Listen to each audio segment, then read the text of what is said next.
All right, welcome to the first day of spring. Not too bad. It's much better spring than winter. We'll say that any day of the week. So happy that it's spring. And welcome to the show.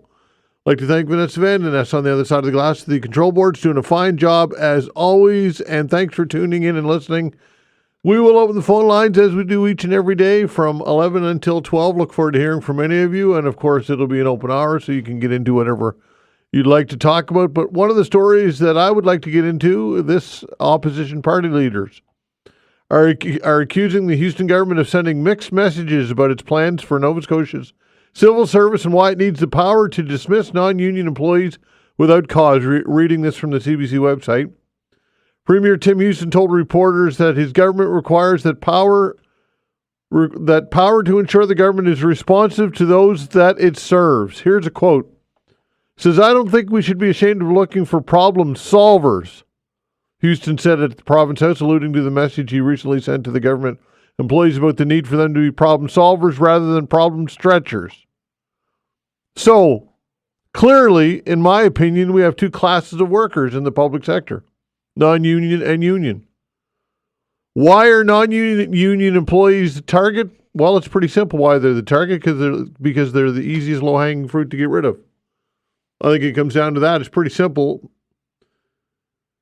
If there are efficiencies that need to be found, and if there are people who are not doing their job, but if you're in the union, you're okay. You're protected. You're not going to be bothered because, again, all that goes along with getting rid of union employees. But if you're non-union, forget it. You can just simply be dismissed without cause.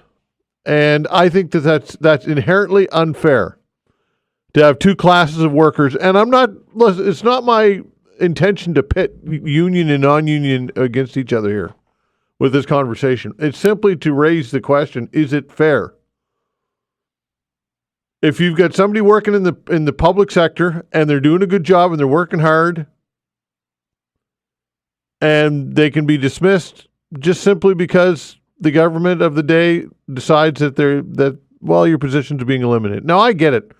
This happens in the private sector all the time. People get dismissed because of business decisions. But I just think it's inherently unfair, and it's pitting workers against each other. And it's an overreach, in my humble opinion. So I want to get your take on that. Also, Donald Trump. I know we talk about Trump every day, but look, I get emails all the time about Donald Trump. People call the show to talk about Donald Trump.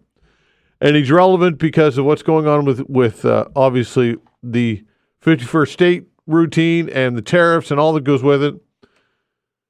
But with polls suggesting U.S. President Donald Trump and his administration's use of punishing tariffs are top-of-mind issue for Canadians ahead of the upcoming federal election, Trump has now offered his thoughts on which political party he would rather work with. Here's a quote. Said, I'd rather deal with a liberal than a conservative, Trump said in an interview with Fox News on Tuesday. So now the conspiracy theories are going crazy with Donald Trump and suggesting that he's making this comment in some type of effort to, I guess, persuade people to support Pierre Poilievre. I don't know. So the question is, are we giving Trump too much credit with what he says? People are always trying to analyze what Donald Trump is saying and why he's saying it. Are we giving him too much credit, or is he just spouting whatever comes into his mind? Does he even know who Pierre Poilievre is? He doesn't even know his name. Mark Carney probably doesn't even know who Mark Carney is. I think we give him far too much credit. And thinking that he's calculated and well thought out, I'm not sure. As a matter of fact, I would suggest that he isn't. So these and other things, whatever else you want to get into when we open the phone lines today between 11 and 12. Look forward to hearing from many of you. All right, joining me now is Peter McInnis, the president of the Canadian Association of University Teachers. Peter, thanks for joining the show. Morning, Todd. Nice to be joining you again. All right, so academics and students told the Nova Scotia Legislature Committee this week that a bill giving the government more control over the province's 10 universities is a case of overreach that could threaten academic freedoms. The legislation would link funding decisions to the government's social and economic priorities could force universities into unplanned reorganization. The proposed changes would also allow the government to appoint up to half the members of a university's board of governors. What are your thoughts on all of this, Peter? Well, I was appearing before the Public Bills Committee earlier this week, and I voiced exactly those reservations. I mean, this is a political overreach. It sounds like a lot of the Houston bills before the legislature, they didn't consult with anybody whatsoever, and they haven't really thought out the implications of what they're proposing. And yeah, it could sway a board of governors, which is the employees of all the Nova Scotia universities. But it's also about this idea of political interference and forcing universities into what they call revitalization. So that's a problem.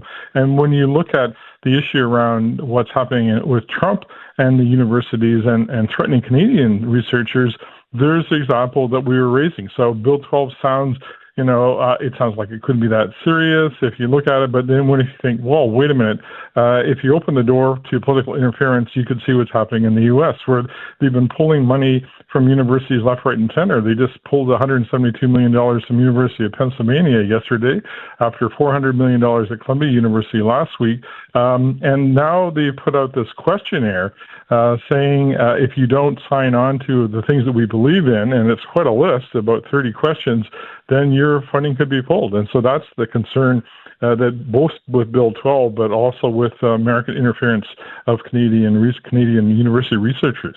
Where did this come from? How did this all get initiated? Do we even know why this got on their radar?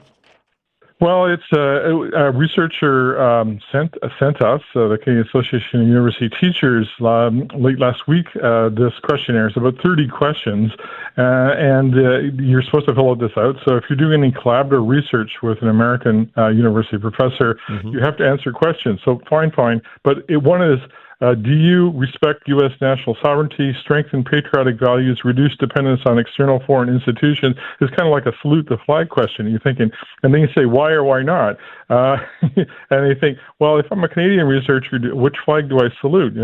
Right now. And then there's one saying, is your project associated with communist, socialist, or totalitarian parties or regimes? Does it espouse anti-American beliefs? I mean, you're really going back to the 1950s when you had, this idea of un-American activities committee. So again, as a Canadian researcher, how do you answer this? And you have to answer this. It also says, does your project involve climate or environmental justice elements? If it does, we're not going to fund it. If it does anything to do with DEI, or we would say equity, diversity, and inclusion, you're not going to get funding. And so it's referring directly to Trump's executive orders. So that's kind of crazy. Wow. All right. So the province wants to push technology programs and get people into sciences and healthcare, and funding associated and linked with the job market and the needs of the province moving forward when it comes to the labor force. Is that something that makes sense or no? Well, certainly, we have the NSCC in Nova Scotia, and it's a good system of that type of training. I mean, what the Houston government is proposing is the colleges offer degrees. Now, I think that's a zero-sum prospect here. You got to kind of say there's only so many students. Some students want to go to community colleges. We support them. We need tradespeople. Some want to go to university, and some are not really quite sure what they want to do because they're fairly young. But we need to work together and not starve one group for the other. It becomes something of a Hunger Games, like they kind of throw money on the table and say, "Go after it, folks." And so that's a concern. We have this university system, and it's really a jewel in our kind of educational offerings. That it's one of the best in Canada. And we can't destroy it. We have to kind of protect it. Okay, but again, because universities, what's the percentage, by the way? What's the up-to-date numbers when it comes to funding? When it comes to the public, how much public funding goes into universities and colleges? Is it around 45%? Yeah, it's less than that now. It's closer to 35. 35. Wow. It's going down, and so Many provinces don't even say public funded universities and colleges, they say public assisted. So where are they going to get that money? It's from tuition. And we, in Nova Scotia, we pay the second highest tuition rates in the country, only below Ontario, which has just not been investing whatsoever. But there's a point at which students and their families can say, look, we can't get into debt. I mean, this is, again, something you're seeing in the U.S. where graduates have huge debt. It takes them, decades to pay off. So we got to invest. And so that's what I said to the Public Bills Committee. We need to invest in our students because whatever the economy is going to shape, and especially with the threats from the U.S. involving tariffs, we need to, if people are going to lose their jobs or have to transition, they need to be retrained, and we need to offer that at the colleges and universities. Okay, but again, and I get your point. If we need to retrain, and because people are losing their jobs, we want to maximize that investment, and perhaps be nimble and respond to the labor market, and perhaps this is part of why they're looking at this to force universities and colleges' hands when it comes to programs offered. Any thoughts on this? Well, sure. I mean, but the best people to make those decisions are educational professionals at the college and university level. So at my level, it's the professors, and so we do have a system. It's called a bicameral two-level governance. It's how we have university senates and we have the board of governors.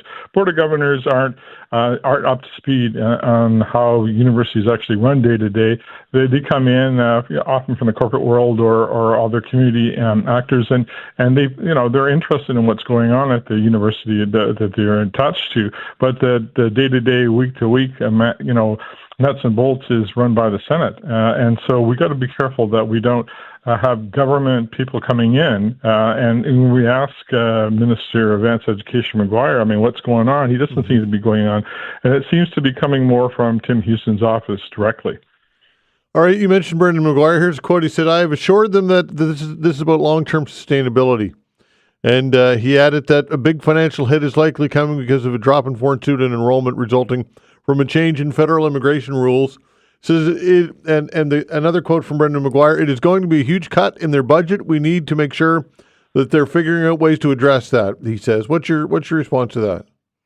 Well, there's a lot of fingers can be pointed around international students. I mean, Cape Breton University has 77% of their undergraduate enrollment are international students. Cinefx, where I teach, is 8%. But that's going to change. But it's not just the federal government; it's the provincial government, and it's also the colleges and universities have been, assuming that this kind of cash cow is going to continue.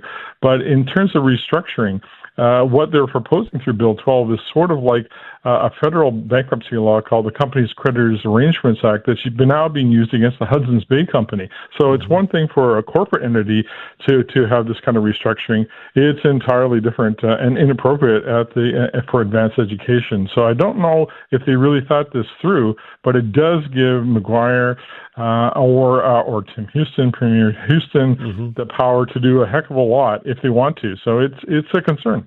All right. So if they have the power and they've initiated this bill, you have to assume that they're going to use it, right? We have to go on the assumption that they didn't craft this for no reason.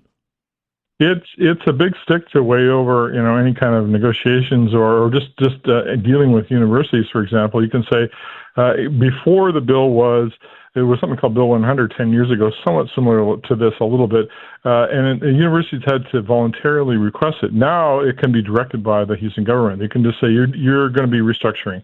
That's a huge threat, and I don't know if they've even thought it out. I haven't heard anything from Minister McGuire that sounds like me. He's even really read the bill that closely. Wow. So you mentioned DEI. You think that that's going to be at play here? Yeah, well, it's more of an American culture war thing, but anything that's going to raise issues. I don't know what Tim Houston's personal view on DEI, EDI issues are, but we've seen this play out in Alberta, where they're now scrutinizing federal money, saying, does it meet this kind of ideological test? Again, there's a kind of peer review system within academia. I review projects all the time, but they're highly technical, and they're not reviewed from, do you agree with my politics or not? It's more like, is it a good project or not? All right. Are you concerned that it could devolve into politics and and ideology. Could it get that? Could the funding be reliant and contingent on ideology and what a university's ideology is? Absolutely. I mean, we've seen in Quebec they slapped on tuition surcharges for Canadian students outside of Quebec coming to study at McGill University and Concordia University. And I mentioned Alberta. Alberta universities are being subjected by their Conservative government. So you don't want to play political football with a system that does work already. I mean, so we know that our universities and colleges in Nova Scotia are effective, and we do teach students, and we should be proud of that, the result of that. But, I don't think we need heavy-handed government intervention like we're seeing right now in this Bill 12. Well, interesting. Peter, appreciate your time. Thanks so much. Thank you. All right, take care. Peter McInnis, president of the Canadian Association of University Teachers. Politics with Lori Turnbull when we come back. All right, time to talk politics. Joining us is Lori Turnbull, Dalhousie University political science professor. Lori, thanks for joining the show. We appreciate your time, as always. Anytime, Todd. Thanks All for right, having me. absolutely. So I want to talk to you about the federal political scene, but first I want to touch on what's happening here provincially. And despite rigorous criticism, 6 Nova Scotia government bills have been sent back to the House from the newly named Public Bills Committee and its majority Progressive Conservative membership. So this government has certainly got down to business, that's for sure, right? Oh, yeah. Yeah.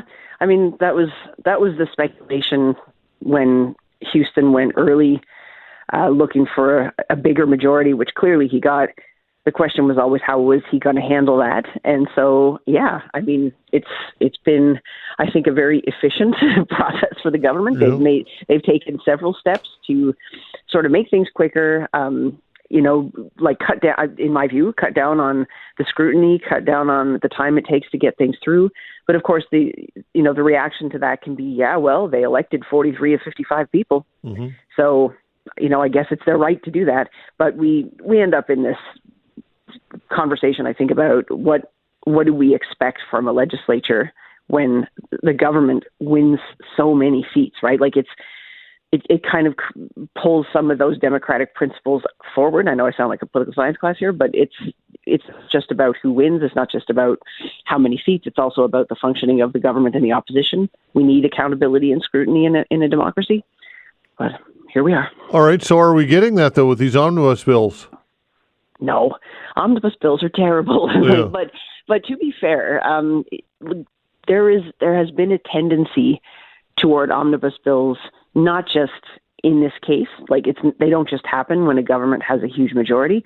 The Liberals did them under minority. The mm-hmm. Harper government did them years ago. Like this has been a thing, right? Like what if you're going to do it, why not just jam it in through one bill? And it was Speaker Regan who actually started to acknowledge, like, why don't we break the bill down and send it to the appropriate committees? Because that's what ends up happening, right? You send a huge bill through that doesn't necessarily all connect together. It doesn't at all. And then bills are typically seen by one committee.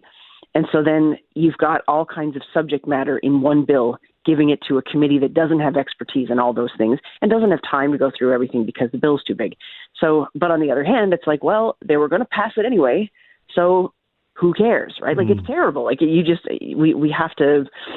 end up in these really kind of stark conclusions about whether democracy is working.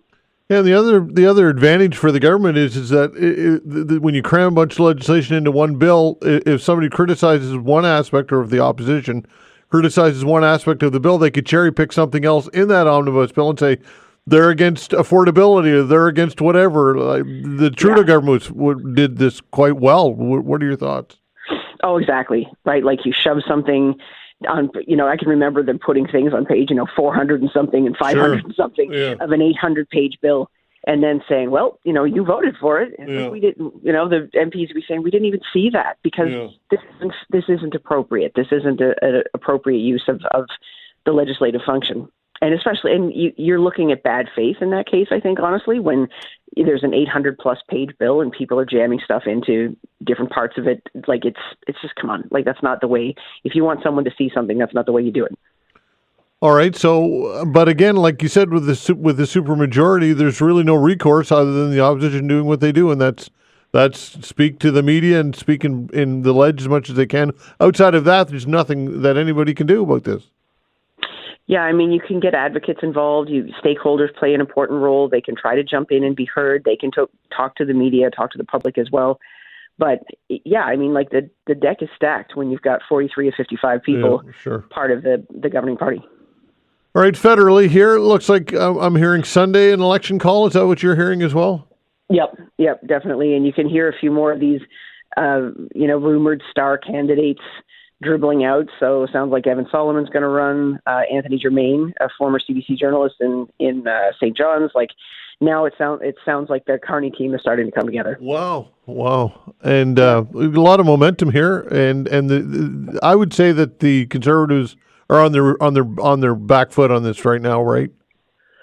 I think they are too. Yeah. I mean, and on some level, they're probably thinking like, "Holy crap!" Right? What like happened 2 months ago?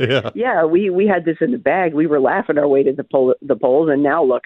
And so, yeah, I mean, I think to be honest, that's why you hear these criticisms and poking at Carney over his financial holdings and things like that.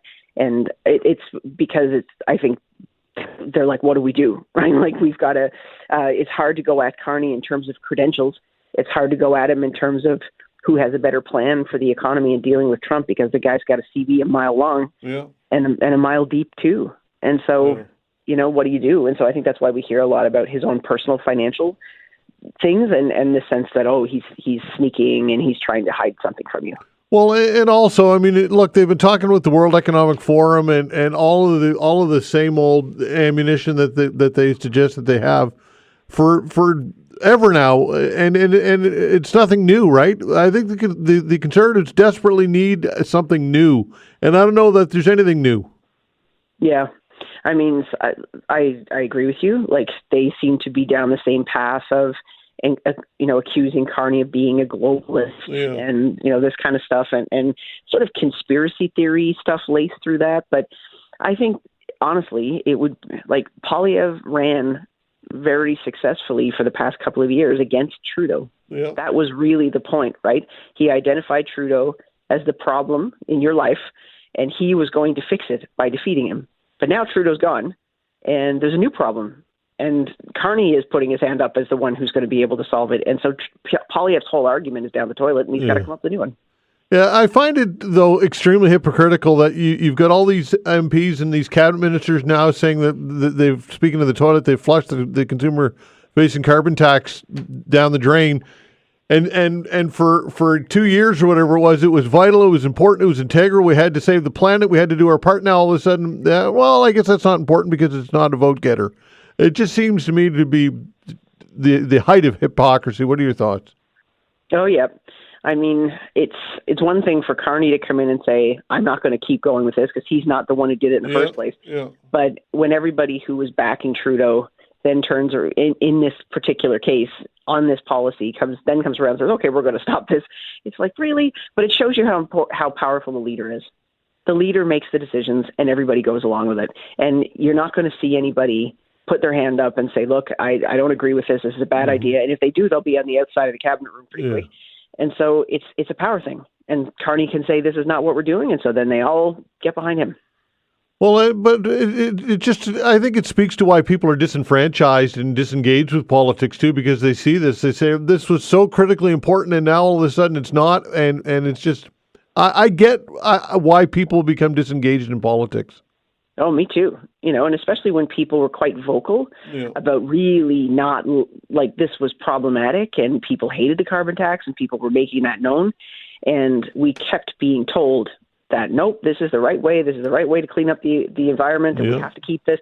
And then to have the switch at the end, like not that I'm suggesting that Carney ought not to have done that. Like, I think it was politically the right thing to do for sure. But at the same time, it kind of leaves this sense that people, like, the government's not listening because people talked about that and tried to get through to Trudeau about that, and nothing. And lastly, I read this week that Pierre Poilievre is not inviting the media on the campaign bus. What are your thoughts? I think that's Shocker. Odd. Yeah. I wasn't. Yeah, it's odd, but I wasn't surprised at all. Of course, they're not inviting the media. They want to control every single ounce of the communications around their campaign. I don't think it's a stretch to say they're in crisis mode now because their lead has evaporated and Carney's just walking around It seems to me the more the polls go on, the more this has solidified, right? Like Carney, and it seems like whatever the Conservatives say about him, they're not defining him. It's not sticking to him. This carbon tax Carney thing is not working. No. And so I think, like the Conservatives are wanting, and the Conservatives have always, it seemed to me, over the past couple of decades anyway, they've taken a different approach now that social media is so prominent and they can directly go to voters without having to go through the filter of the media. Mm-hmm. And I think they're looking at the fact that a lot of people don't consume that kind of traditional media anymore. Everybody's not watching the nightly news at 10 o'clock anymore. Mm-hmm. And so the Conservatives are going to risk manage not having the media pay attention to them.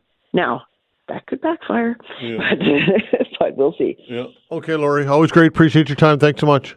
Thanks, Todd. All right, take care. Lori Turnbull, Dalhousie University political science professor.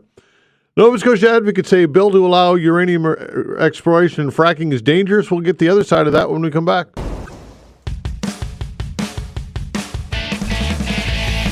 A Nova Scotia government bill that would open the door to fracking for fossil fuels and exploring for uranium is dangerous and should be scrapped, environmental advocates and physicians told a legislature committee on Monday. Joining me to discuss all of this is Dr. Laurette Geldenhuys, Halifax-based physician, member of the Nova Scotia arm of the Canadian Association of Physicians for the Environment. Doctor, thanks for joining the show. We appreciate your time. Thanks so much for inviting me, Todd. Indeed. What are some of the big main concerns that you have here? So I can start with fracking.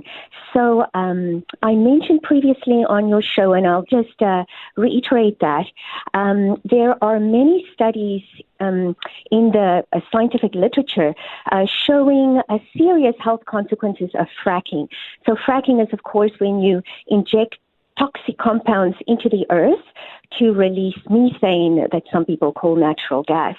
And there is a very recent study by some physicians in BC that looked at 52 other studies from 9 jurisdictions, and these showed health concerns such as asthma, other respiratory disease, cardiovascular disease, and in children, particularly acute lymphoblastic leukemia and a general increase in mortality. And these toxic compounds that are known to be carcinogenic, meaning they cause cancer, and endocrine disruptors, meaning they mess with your reproductive system, these get into the groundwater. And that is particularly concerning in a very populated province. So Nova Scotia, because of our small land area, we are, I believe, one of the most populous provinces in Canada. And almost half of people in Nova Scotia use well water. So this is particularly concerning in Nova Scotia. I can move on to uranium mining, which is the other deeply concerning item. Mm-hmm. So over the last while, since the government proposed this bill, myself and my group and many other experts, we've been very deeply looking into the literature. And it is unequivocal that uranium mining releases radium, which causes lung cancer. And the most recent studies we can find in the literature still shows an increase of risk of lung cancer. I know there has been some claims by the mining industry that these studies are outdated, but these studies, the conditions of those miners are very similar to the conditions today, and there are no studies. We've looked very thoroughly. We've consulted many experts, and there are no studies that show that uranium mining does not cause cancer in uranium miners. But that's not the only concern. The uranium then needs to be transported, and when it's transported, it also gets into the environment. And when it gets, the tailings is another concern. It remains there for tens of thousands of years, and the government, on an ongoing basis, needs to pay to keep that up and keep it safe from the public. Even then, it can't entirely prevent it from getting into the environment. It blows around in the dust. It gets into the vegetation. If there is agriculture close by, it gets into the fruits and vegetables that people will consume. There are studies showing in the north of Saskatchewan that it gets into the lichen, and the caribou eats that, and the people who then consume the caribou are then exposed to the radiation. So we do not see any reason to lift this ban. There only be concerns. The other thing that the mining industry has mentioned is that they claim that uranium is required for medical purposes. That is completely untrue. The substances that are radioactive, that is required for the medical isotopes, are produced in other ways. It does not require any more uranium mining. Most of the procedures that have some radiation associated with it, like say an X-ray, just depends on some technology that momentarily releases the radiation, but once you switch the instrument off, there's no radiation. Medical isotopes are often produced in cyclotrons, not in reactors, and any remaining requirements can be produced in just small research reactors if needed. And there is an increased move towards using investigations that do not require radiation, like, for example, MRIs. Those do not involve any radiation, unlike CT scans. So that is not at all a reason to explore uranium mining. The other big myth is that the mining industry has claimed is that because we're in a climate crisis, we need enormous amounts of uranium to build nuclear reactors to produce energy. That is completely untrue. Leading climate scientists like Michael Mann and others have made it very clear, have shown very definite evidence that there is no need. Firstly, there's no need for nuclear power. But secondly, it takes so many years, so many billions of dollars to put those in place that by the time they have the reactors in place, the climate change would have gotten out of hand. So what we need to focus on are clean, healthy ways of producing power, like wind and solar, and there's a lot of investigation in tidal, there's geothermal, and there are lots of projects, there are people in Nova Scotia engaged in that. So that is where we should put our efforts, not in the very destructive nuclear field that will leave a toxic legacy for thousands of years. Okay, Sean Kirby, the Mining Association of Nova Scotia, with the Mining Association of Nova Scotia, argued in favor of the bill and said the risks that people associate with uranium exploration and mining may be misconceptions based on outdated information. What's your response to that? Yes, so I'm aware. I listened to his presentation, and that is not true at all. The most recent data that is available in the literature confirms that uranium mining is associated with lung cancer. We've tried to look into what sources he has been using to say this. Mm-hmm. One of the sources he quotes is it's a little information sheet on the Government of Canada website, but it is not associated, it's not backed with any evidence. It's merely a sort of a promotional leaflet on the website of the Government of Canada. Elsewhere, on the very same website, it clearly states that, and I will quote because I've been looking it up, it clearly states that, and I am quoting, uranium miners had higher mortality rates than the general male population because of lung cancer. It clearly states that on the same website. So we were unable to find a single study to back up what he's been saying. So it is not based on actual facts. And obviously, if one looks at what people's primary motive might be, The motive for physicians is the health of the Nova Scotian population, firstly. Secondly, as Nova Scotians, our concern is for ourselves. We do not want to live in a province contaminated with carcinogens and radioactive material. But the purpose of the mining industry, their motive is profit, and the profit won't go to the people of Nova Scotia. The profit will go to the CEOs of the company and to the shareholders. And then they will leave the radioactive mess for Nova Scotians and the Nova Scotia government to deal with for thousands of years. We don't even know if civilization will still exist after thousands of years. All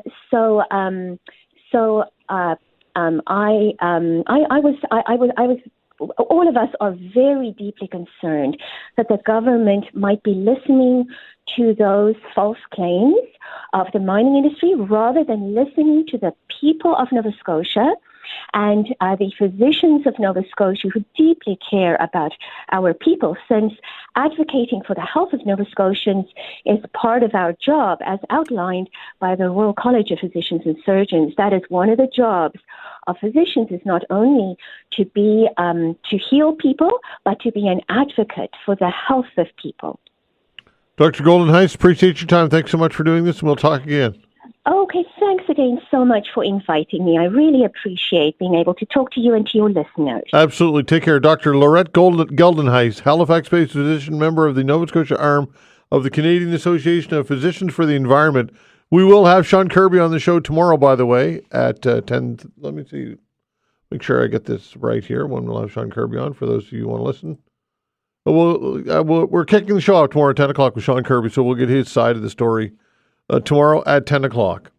When we come back, NSGEU President Sandra Mullen will be back.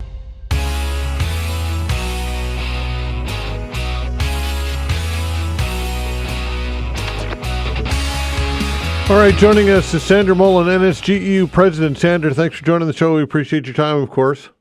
Good morning. All right, so members of the Nova Scotia public voiced concerns this week about a government bill they say threatens people's access to information and violates labor rights in the civil service. The omnibus bill includes amendments that would allow the government to fire without cause the Auditor General and non-unionized bureaucrats and veto the release of audit reports. What are your concerns here?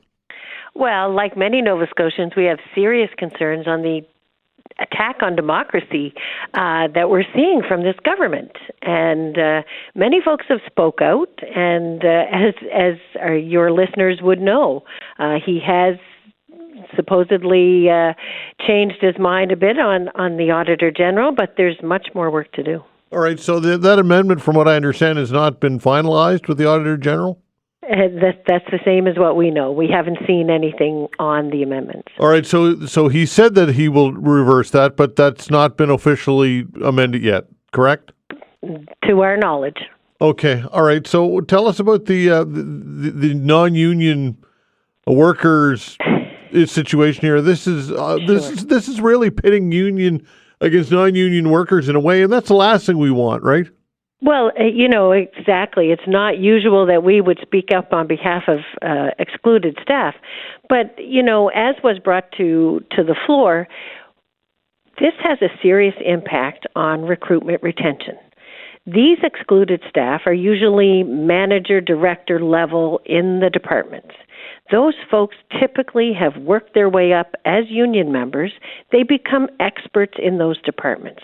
So the next steps, usually as they advance their career, would be to go to those levels. And we as staff throughout those departments, I come from government, you look forward to having folks who are at those levels who certainly understand the departments and the work done in those various departments. If you are looking to hire experts in the field from outside, what kind of recruitment retention do you have when you say, oh, but yes, we can fire you without just cause?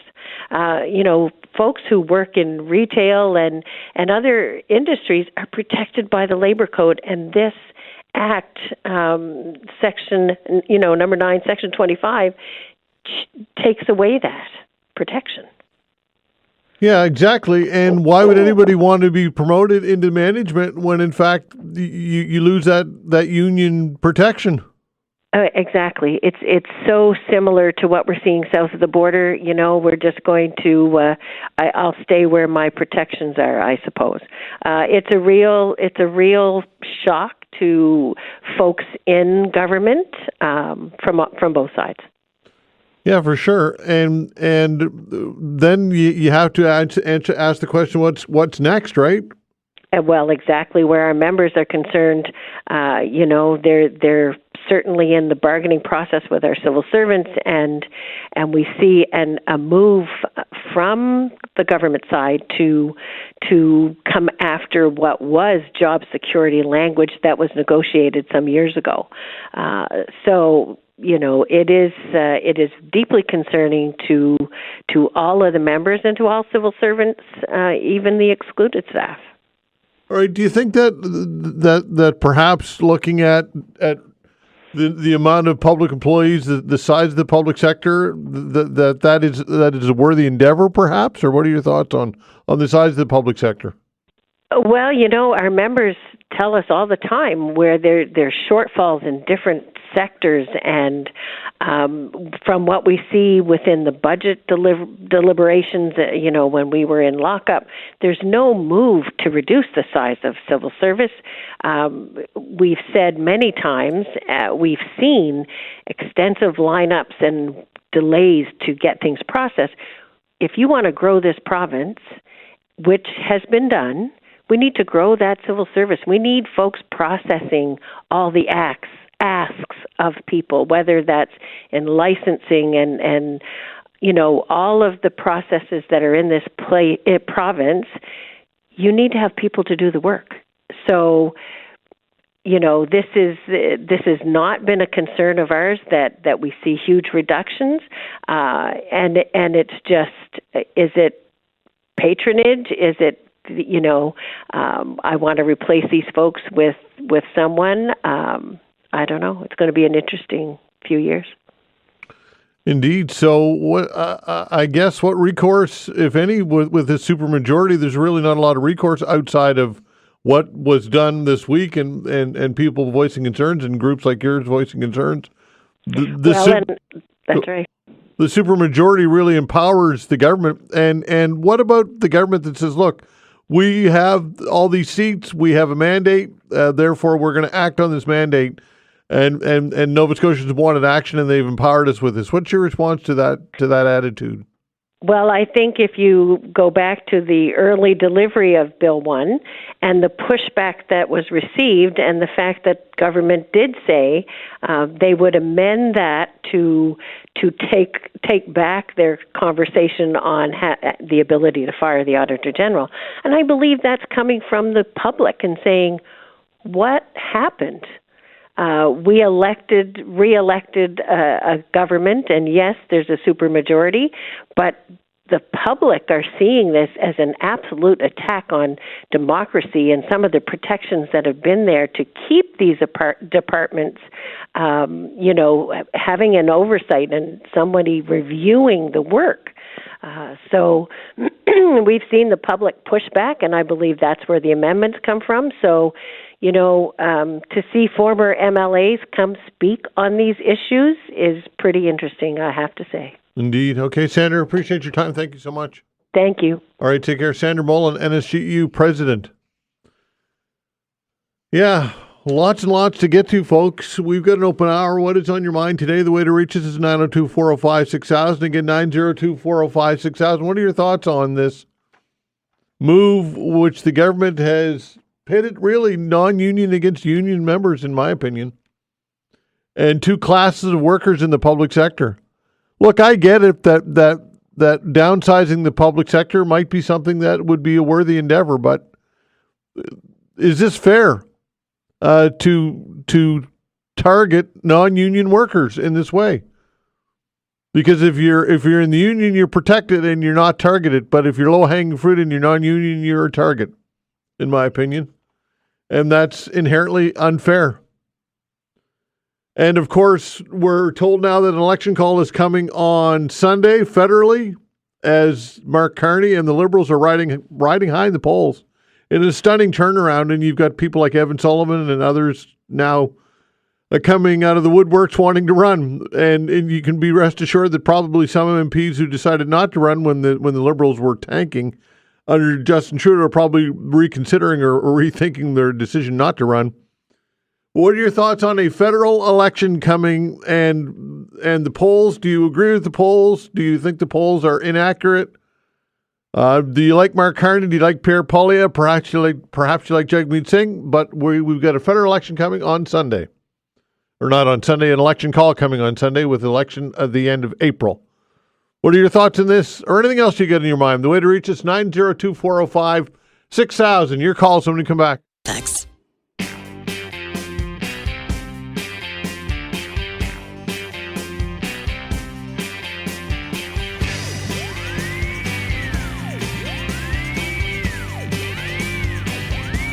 All right, taking your calls. The way to reach us, 902-405-6000. What is on your mind on this Thursday? First day of spring again, 902-405-6000. First, we'll start provincially here. Opposition leaders are accusing the Houston government of sending mixed messages about its plans for Nova Scotia civil service and why it needs the power to dismiss non-union employees without cause. Premier Tim Houston told reporters Wednesday that his government requires the power to ensure the government is responsive to those it serves. Here's a quote from the Premier. It says, "I don't think we should be ashamed of looking for problem solvers," Houston said at the Province House, alluding to a message he recently sent to government employees about the need for them to be problem solvers rather than problem stretchers. So clearly, it's pretty evident that we've got two classes of workers in the public sector, non-union and union. And why are non-union employees being targeted here? Well, it's pretty simple, in my opinion, because they're low-hanging fruit and they're easy to get rid of without recourse from the union or protection from the union. And I don't think that that's fair. I don't think that's right. That if you're not in a union, that you can be dismissed. I think that it's inherently unfair. What are your thoughts? Do you agree or disagree with that? Perhaps you think that this is a good move. But if you're going to downsize government, do the heavy lifting and downsize it, not just based on who's union or non-union and who's easiest to get rid of. To me, that is wrong. It sends the wrong message, and it is inherently unfair. Also, federally, of course, on Sunday, we're told, we're hearing now, all word is that Mark Carney will call a federal election. The election will go at the end of April. What are your thoughts on this? Who do you support? Who do you like? Do you think that the polls are correct, which pretty much all are putting Mark Carney ahead, depending on what you look at and which poll you read now? But all would suggest, all polls, that this huge 20-plus point lead that the Conservatives enjoyed for so long has evaporated. It is gone. It went out the door with Justin Trudeau. So what is going on? Why do you think that there's been this huge swing? Perhaps you don't agree with the polls. I personally think that when they're all saying the same thing, that says a lot. But what are your thoughts on what's going on politically here? And who do you like? Who do you think is best positioned to deal with Donald Trump? And speaking of Donald Trump mused about Canadian politics when chatting with Fox News. Talking about the upcoming election, said, "I'd rather deal with a Liberal than a Conservative," he said during an interview with Laura Ingraham. Does that matter? Do you care what Donald Trump says about our federal politics? Do you think that he's calculated in what he's doing, trying to position Pierre Poilievre as the favorite or as trying to motivate people to Poilievre by saying this kind of reverse psychology type thing? I suppose is the theory. Or is Donald Trump just spewing whatever comes into his mind, the first thing that goes into his mind, and are we giving him far too much credit for being calculated and well thought out? I would suggest that is the case. I don't even think he knows who Pierre Poilievre is. And probably doesn't even know who Mark Carney is, for that matter. So that or whatever else you've got in your mind, it's an open hour, 902-405-6000. That's the way to reach us. Let's kick it off with Jim. Hello, Jim. How you doing, Todd? I'm well, you? Good. I got to call you for a number of reasons. Okay. One is first day of spring. Yep. It's my birthday. And also, the Liberals are springing forward with that liberal Kool-Aid. Yeah. And I think it's great. I would suggest that I've always said that Poilievre, went at Trudeau and did a great job going after Trudeau, but Justin Trudeau, who I never voted for, has left the building. Yeah. So now there's not much to complain about, but I think I've always said that Pierre Poilievre will never be a Prime Minister of Canada. So that's my prediction. The other thing is, I guess I can jump away from... you get your home phone, you get your home, somebody calling and wish you happy birthday, Jim. They're probably calling me or something, or maybe to tell me, where to go. I don't know. But having said that, our biggest problem now is Donald Trump. Of course, that seems to be right across Canada, Donald Trump. And who's best suited to do that? And I've said Carney, and I'll stick to that. It appears as though a lot of Canadians agree, with that position. You know what? The other thing that kind of bothers me, though, we've got a premier who I did vote for, by the way, Tim Houston, in the last election. Yeah. Very, very much disappointed with what he's doing in regards to having the big majority, but he's sort of getting kind of cocky now with that big majority, and I'm getting a little bit concerned about the way he's headed. And all the other thing about Poilievre, he's the guy that just said no media on the buses. Yeah.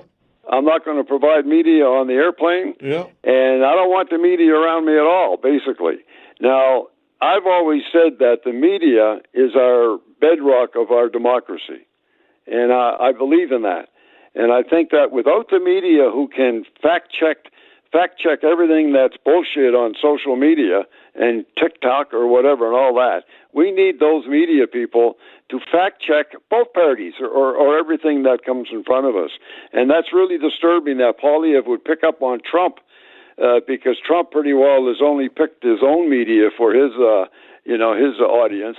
He's eliminated a lot of the media opportunities for them in the States, so they can't really fact-check a whole lot. So that's very disappointing about Poilievre, so I'll throw that out there at a dart at Poilievre. But he will never be Prime Minister. Drink the lemon Kool-Aid, and I'm going to enjoy my birthday today. Okay, Jim, happy birthday, pal. Thanks for the call. Take care. All right, take care. 902-405-6000. Look, there's media, and then there's online media, and you can't discount, and I think for far too long, people and politicians have not given enough credit, or not credit, enough attention to what's going on online, because this is indicative of what happened in the United States. A lot of Donald Trump's support and a lot of his comments and ideology gets spread around on podcast platforms. And I'm not saying that's a bad thing, folks. That's just reality. It's not good or bad. It's just reality. And if you're not in that sphere, if you're not online and you're not listening and paying attention to that stuff, then you don't know it exists. But believe me, it exists. Hundreds and hundreds and hundreds of thousands of people every day are sharing and disseminating podcasts which slam Mark Carney every day. And you don't necessarily hear it on CBC, CTV, Global, or even perhaps on our radio station, although I do my best to allow people to have a say. But it's out there.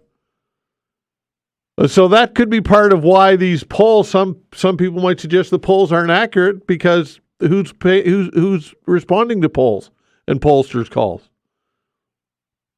So is it an accurate reflection of what's being talked about in mainstream media? I would say that it's probably not. And we've seen this in the United States as well. 902-405-6000. Hi, Chris. Good morning, Todd. I kind of tend to agree with you. There's a lot of media out there that most of us, I'm not on social media. I don't listen to it. I get whatever information I get is basically from the mainstream media. And of course, I listen to you. Yeah. And I believe everything you say, Todd. There you go. Yeah, that's a bit of BS on my Yeah, part. there you go. Yeah. That's the truth.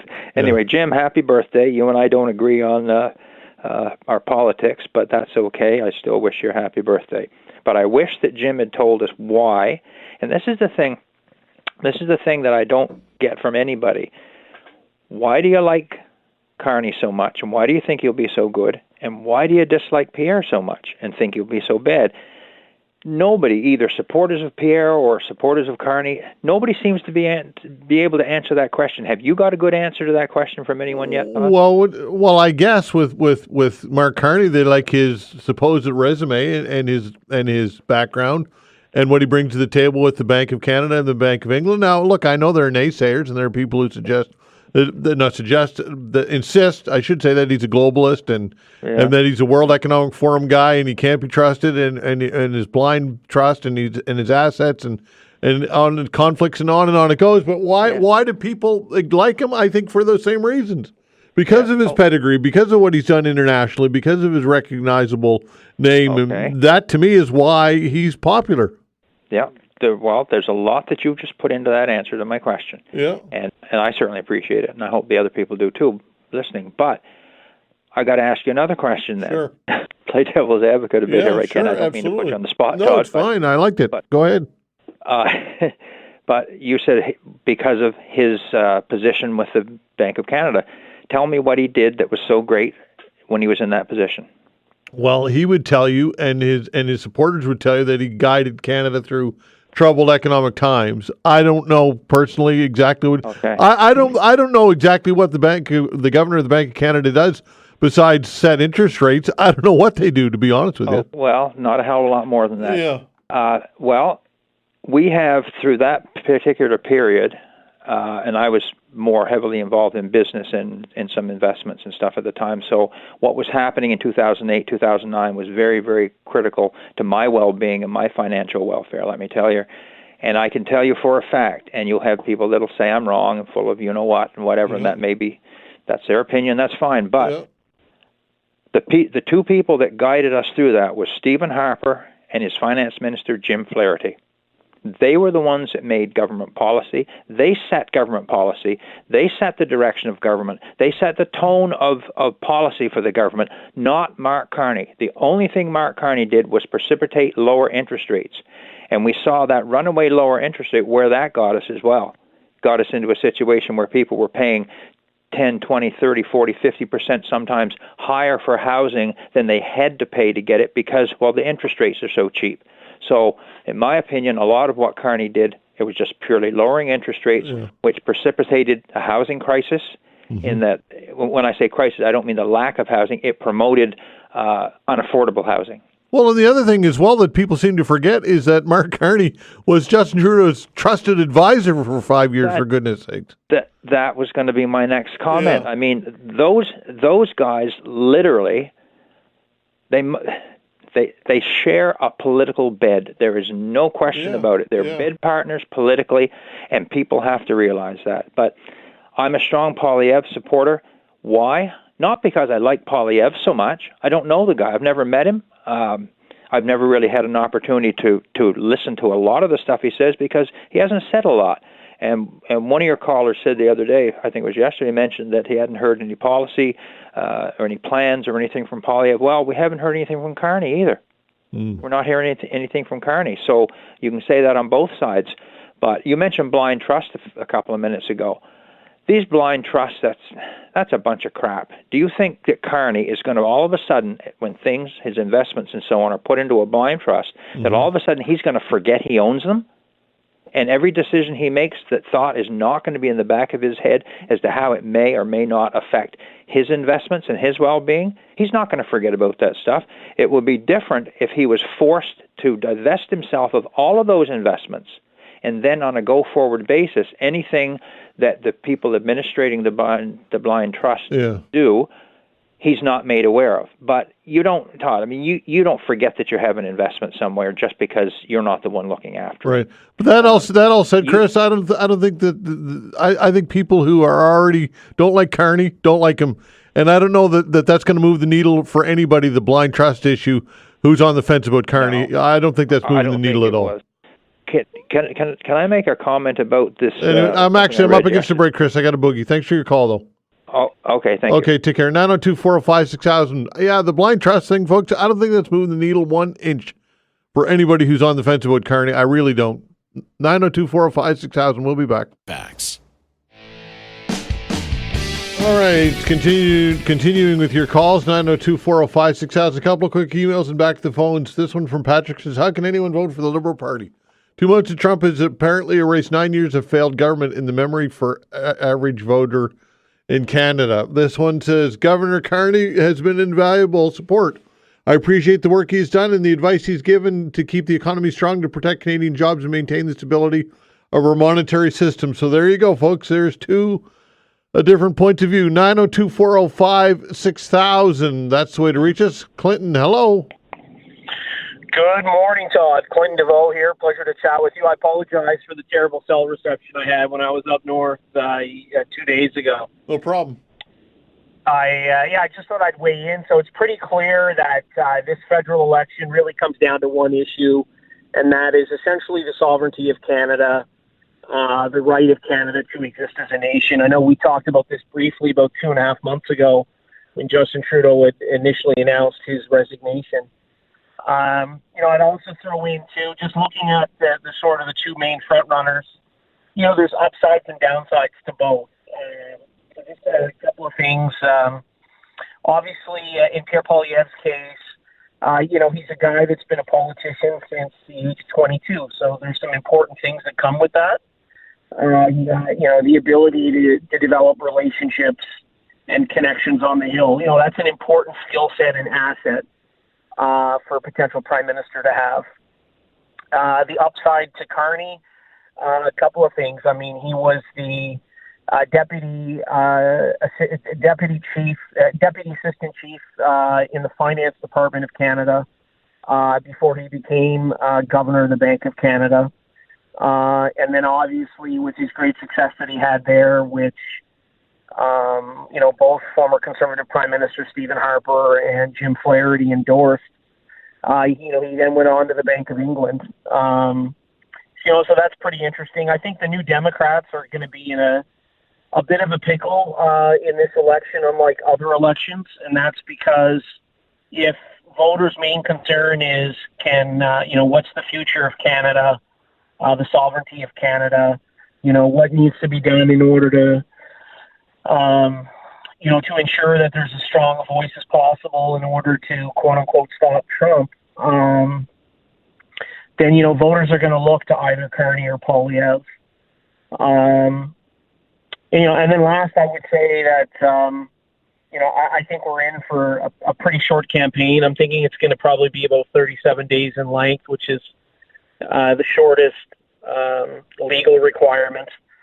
And, I think we're in for a good time as all of this starts to unfold here over the coming days and weeks. Yeah, either way, if you're Pierre Poilievre and you're the Conservatives, you have to wonder what happened, though, right? I mean, really, though, this has been quite a fall. Yeah, I mean, they completely dropped the ball on this. The issue that the Conservatives had was that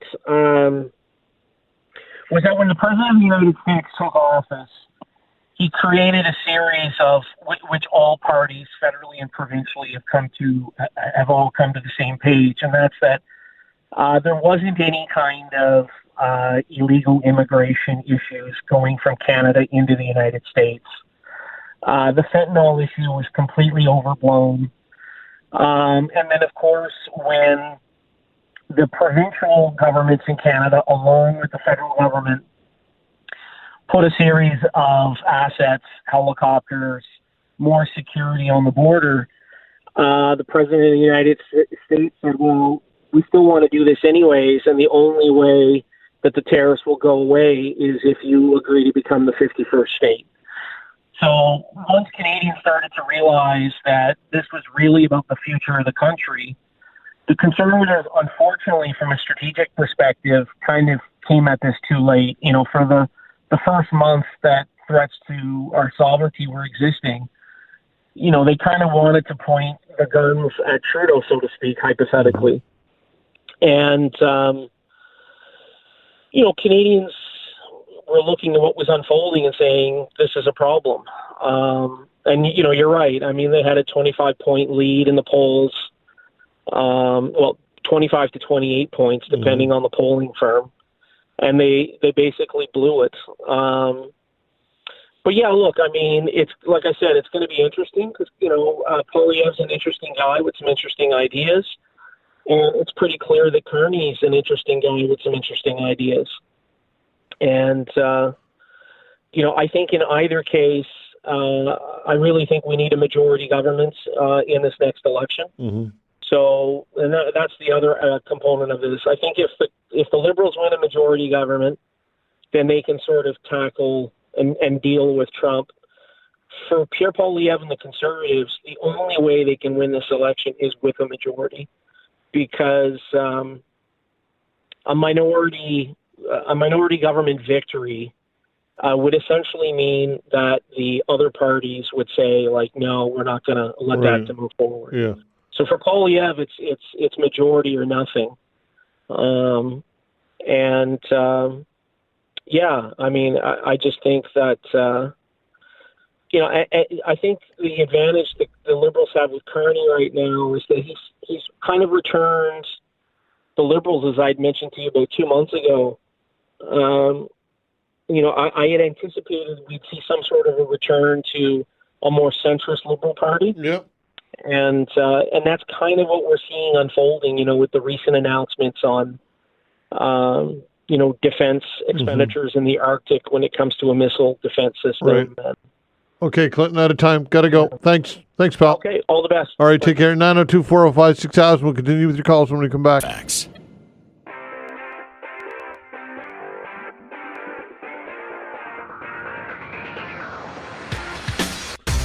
All right, continuing with your calls. The way to reach us, 902-405-6000. Ken says this via email, then back to the phone. Says the big issue with politicians relying on social media is it's controlled by American technocrats, Facebook, Twitter, X, Instagram, Google, YouTube, etc.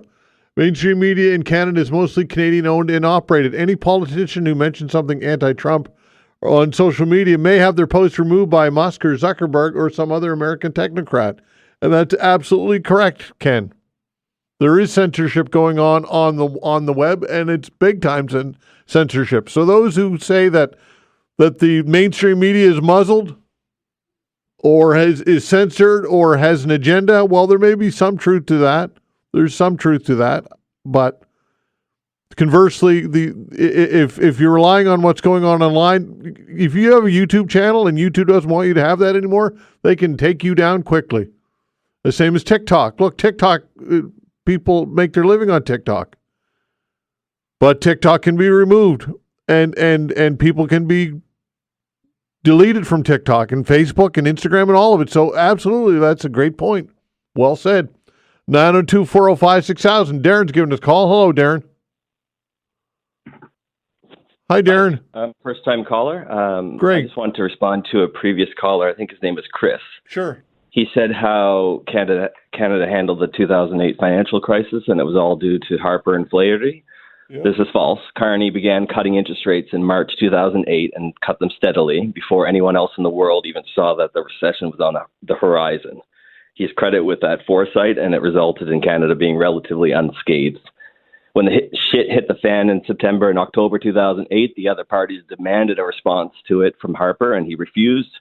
The other parties threatened to bring down the government, so Harper prorogued government from December 4th, 2008 to January 26, 2009 in order to formulate a response. And also with regards to his comment on the blind trust, the moment that his investments are put in the blind trust, it's managed by others, and he has no idea what happens with them, if they're sold or if other investments are bought. Mm-hmm. When he says he doesn't forget what's in there, he didn't forget what he had in there at the time, but it could have been sold the next day. So... Okay. That's all I have to say. Okay, thanks for the call. Appreciate it. Take care. 902-405-6000. Robert, hello. Good morning, everybody. I was just commenting on the Poilievre thing. He still hasn't gotten clearance on anything yet. And the other thing I'm wondering, has he ever stepped out of Canada? I don't know. I'm sure he has. I'm sure he has, yes. Well, I mean, I don't know his itinerary. I haven't heard anything of him talking to anybody outside of Canada except by phone. Well, he still refuses to get security clearance. Well, he says that he claims that he doesn't have a security clearance so that he can because the claim is that will muzzle him in some way, that he won't be able to speak openly about issues if he's got a clearance. I don't know if that's true or not, but that's the line. That's highly doubtful. And as for Mike Carney, yes, he has rocky road on a lot of stuff. But like the previous caller said, he has gotten us through a lot of the tougher times. Now, I'll skip out of that. Mm-hmm. And the other thing is, Pauliette is definitely a Trumper. Trump said the same thing yesterday on the radio, on TV. I can work with the liberals. Yeah. Sorry about that. Yeah. He can't work with the liberals because the liberals been throwing up everything in front of him. So obviously that's a lie. I don't know what you're talking about. What do you mean? He can't. Trump can't work with the liberal, or can work with the liberals because they see eye to eye. Obviously, that's not what he said. He didn't say we see eye to eye. He just said he thinks the liberals would be together. Well, I'm paraphrasing the quote, but it's something like the liberals would be easier to work with. Yeah, and what have the liberals been doing? I don't get your point. All right, we'll skip that. We'll go right to the environment. As for the fracking and that is a stupid idea because our water's worth more than gas right now. And we've got another hot summer coming. Lake Major has already been down and had restrictions put on it.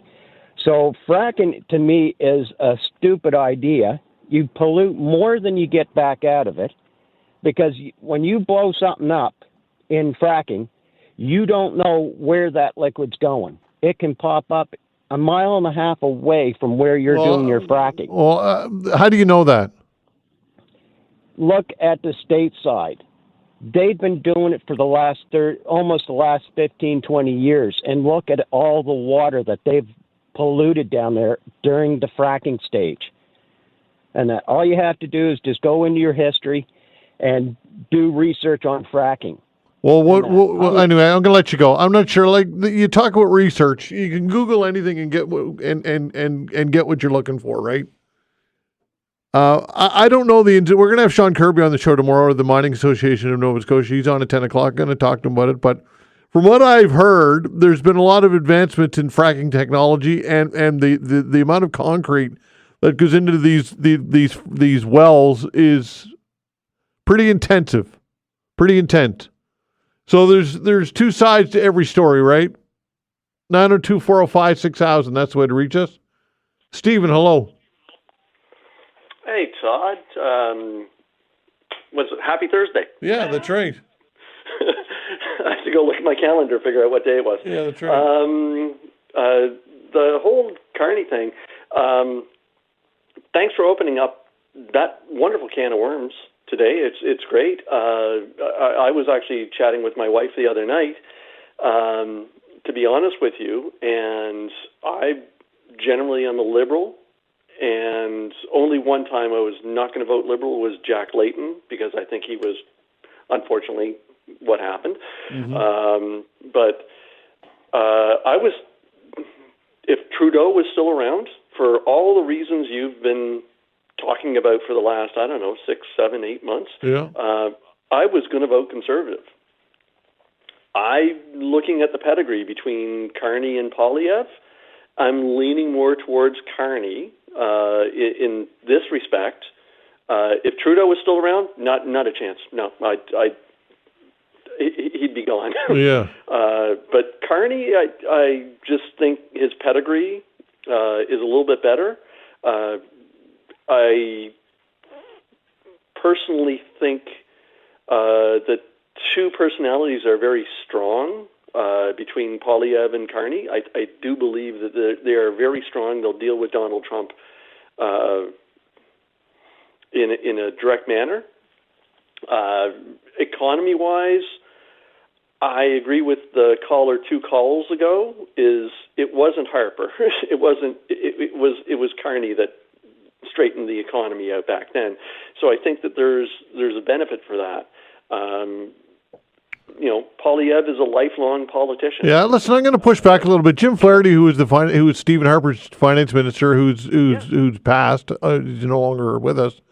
But I think he deserves some credit for some of the decisions that he made. I don't think that Mark Carney gets all the credit, and some would say he shouldn't get any of the credit. But you can't dismiss Jim Flaherty and the work that he did as finance minister. Just about everybody agrees. Not everybody, but just about everybody would agree that Jim Flaherty was a pretty effective finance minister. He was a really good, effective finance minister. Yeah. Absolutely. There's no pushback on that. Yeah. But Carney was involved with that back then too, as with the Bank of Canada. So I think it's a sort of a 50-50, 40-60, I don't know, type of arrangement that you might have. But yeah, Flaherty was fantastic. I wish he was still around to help guide that direction. In my opinion, but yeah, no, it was a rough time back in 2008. Yeah. So it was a combination of I think a team effort that got us under control and out of the problem. And I wish that some of the political parties would agree to it, that it's a team effort. Right. But personally, myself, Todd, and I don't want to take up any more of your time because I know you've got other callers. Wow, Jim and Chris, 100% liberal, 100% conservative. Yeah, that's right. That's right. I actually listen to your show just simply because I think it's kind of like almost listening to a comedy routine at sometimes with the two of them disagreeing with each other, and I'm sure they like each other and they respect each other, but it's just kind of funny listening to them go on about two very diametrically opposed opinions. Indeed. But I really love listening to that. Yeah, and for sure. I do want to say thank you so much for the show. You're doing a great job. I'm glad you're on a good road to recovery. And please start playing something with 6 strings instead of 4. Okay, Stephen. Thanks, pal. Thanks, Todd. All right, take care. 902-405-6000. Hello, Ann. Hi, how are you? I'm well, you? I'm glad you're on the road to recovery, too. Thank you. I hate, we all hate being sick. I was just going to say, has anybody ever considered the European Union, the European Parliament is unelected? And all the European Union countries are into it, and they sort of have to do what they're told. They're going in, changing leaders in the European Union. They won't let Georgescu run in Romania, for instance. But anyway, the thing is about the European Union is Trudeau went there, and he was making arrangements for us to join the European Union. Mark Carney has 3 citizenships, and one is European, and he said on TV that he considers himself a European. He may have the fact that he might have it in mind to have Canada, as Trudeau did, join the European Union, and I think he's Trudeau number 2. He's just more suave than Trudeau. That's all. He's old and he's much more experienced. Than He's Trudeau. He's not much older than Trudeau. Trudeau's I think he's got probably 10 years on Trudeau, but they're kind of the same general. Oh, yeah, Trudeau's in his 50s. Oh, no, he just looks much older then. Yeah. But anyway, he also took his company and put it into the States, and so that he doesn't have to have any problem with tariffs. Yeah, that's and true. I don't trust him. I really don't trust him. Yeah. So I wouldn't, I really don't know. And we shouldn't, we shouldn't just jump on the fact that, he's a new face and stuff like that, and he's European and things like that. We should be really considering studying the two men. Yeah. And I should too. I should too study a lot more into it before I do anything. Yeah. Well, I think you use the term suave. I think is a good description of Mark Carney. He is definitely suave, and to some that's endearing, and to some that's a turnoff. So it's like anything, right? To me, as suave, I don't trust anybody that's suave. I really don't. There you go. Okay, Ann, thanks for the call. Okay. All right, take care. Nobody's ever described me as suave, by the way. That's never been a way of describing me. I've been described in many ways, but not suave. 902-405-6000. We'll continue with your calls when we come back. All right, continuing with your calls, 902-405-6000. Norman, hello. How you doing, Todd? I'm well, you? Oh, not too bad. Great. Todd, I think there's a lot of people. It really bothers me that there's a lot of Canadians and Maritimers that like to think with their emotions instead of their head. Mm-hmm. I mean, people seem to want to take a jump of faith for some reason. I personally think that Mark Carney could be a little more straightforward in letting people know who he is. He seems to hide back when people ask him questions, and he's some of his achievements are being questioned by a lot of people, including the British. You know, he's people seem to think he's going to change who he is. He's an environmentalist. There's a lot of people think that he's going to reopen the pipeline and all that. Who's an environmentalist? Mark Carney's an environmentalist. Okay.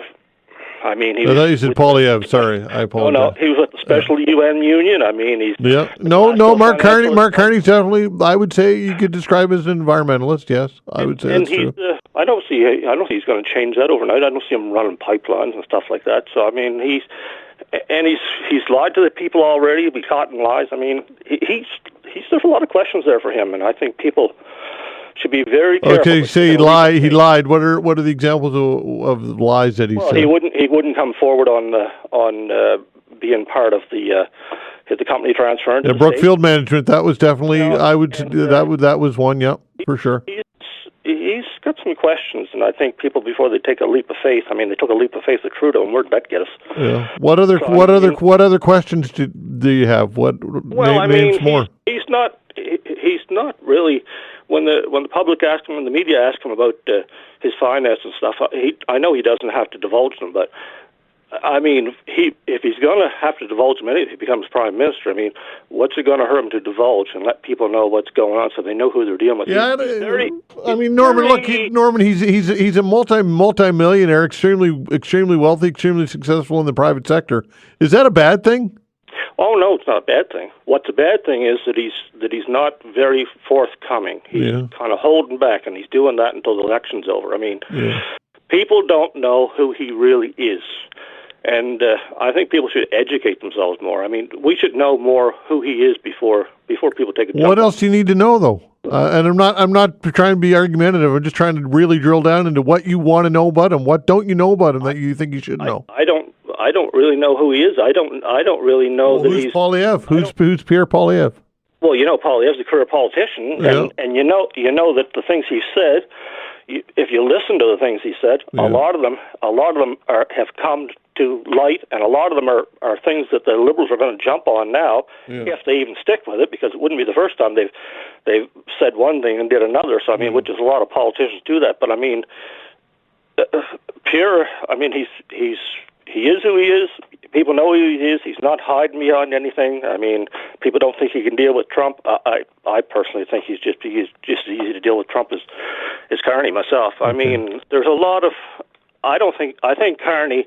He's been looking to join into the Liberals for a long time, and he could have been around more, and people could know who he is more. I mean, this is a real quick thing. I mean, I don't think making quick decisions without a lot of information is a good thing to do. I really don't. Okay. I think it could be a bad thing for Canada to take such a leap of faith and just hope that somebody's going to fix something that you really don't know who he is or what he's really about. Okay, Norman. Thanks for the call. Appreciate it. Okay. All right, take care. 902-456-1000. Matt, hello. Hello. Is my audio okay? Yeah, you sound great. Yeah, sound great. Okay.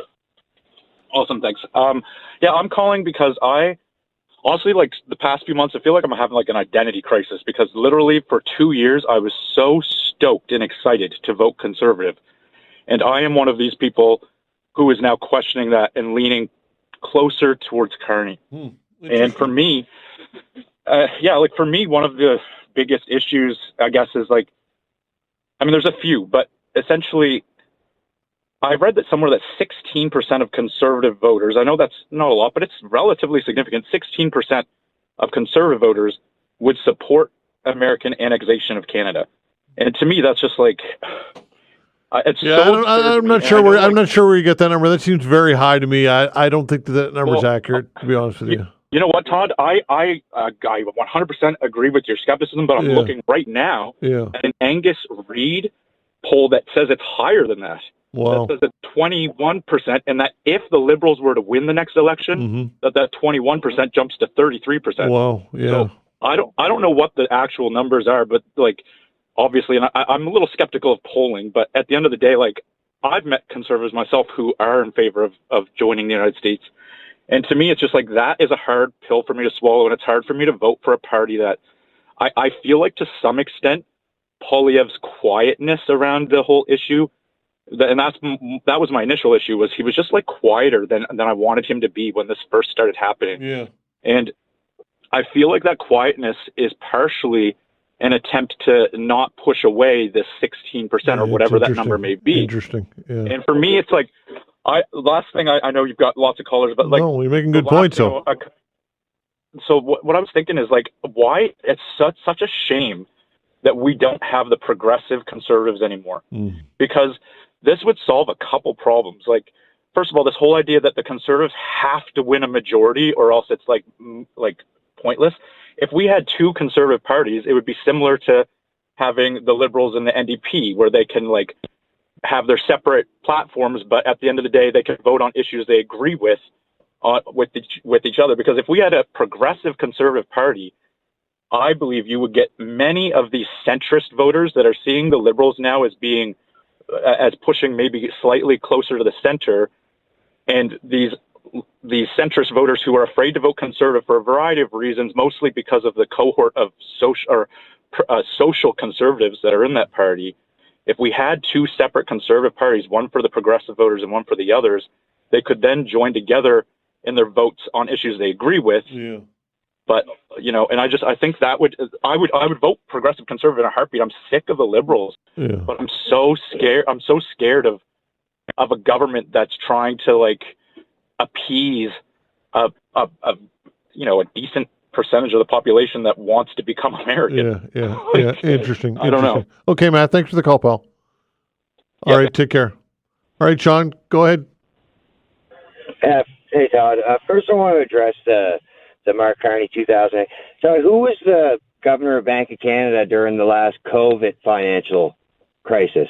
Oh, Tiff Macklem, I think, was it?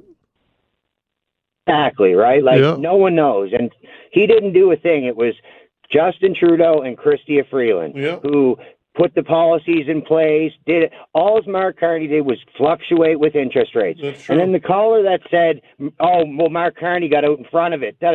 No, he didn't. He was going on by what was going on in the States at the time during the housing crisis in the States, when Nevada, Las Vegas, the housing market completely crashed. That's what Carney was reacting to. Nothing to do with the stimulus checks that were put out to serve stuff, correlating things.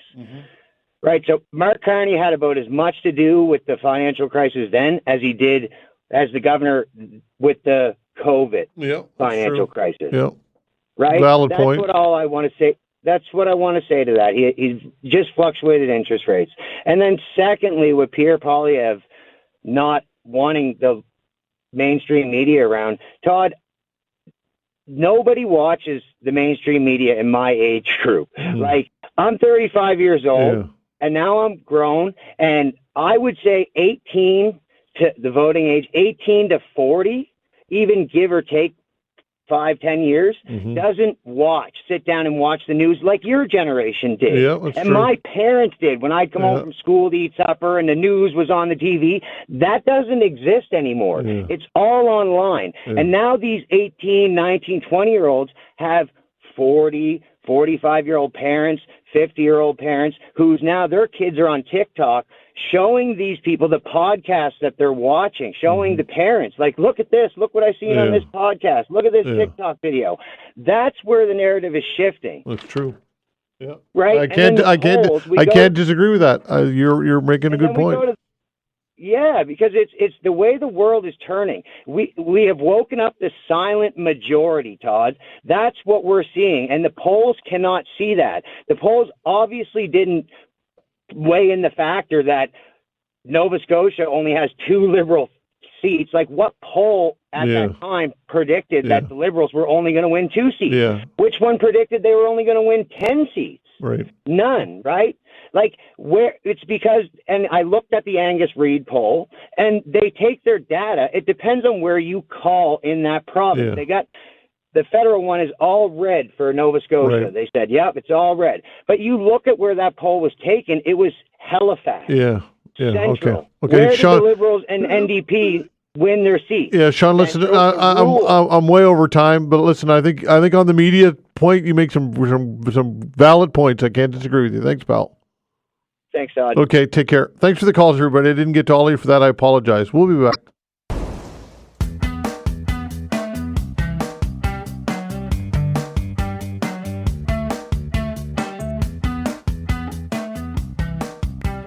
All right, here's a headline that grabbed my attention. Halifax has more than twice the property crime rate as Boston. Joining me to discuss this is Livio Di Matteo, Senior Fellow at the Fraser Institute and author of Comparing Recent Crime Trends in Canada and the U.S. Livio, thanks for joining the show. We appreciate your time. My pleasure. Great to be here. All right, so let's define property crime, first of all. What falls into the parameters of property crime? Well, property crime is actually defined fairly similarly between both Canadian and American law enforcement. You're looking at basically theft, larceny, motor vehicle theft, burglary.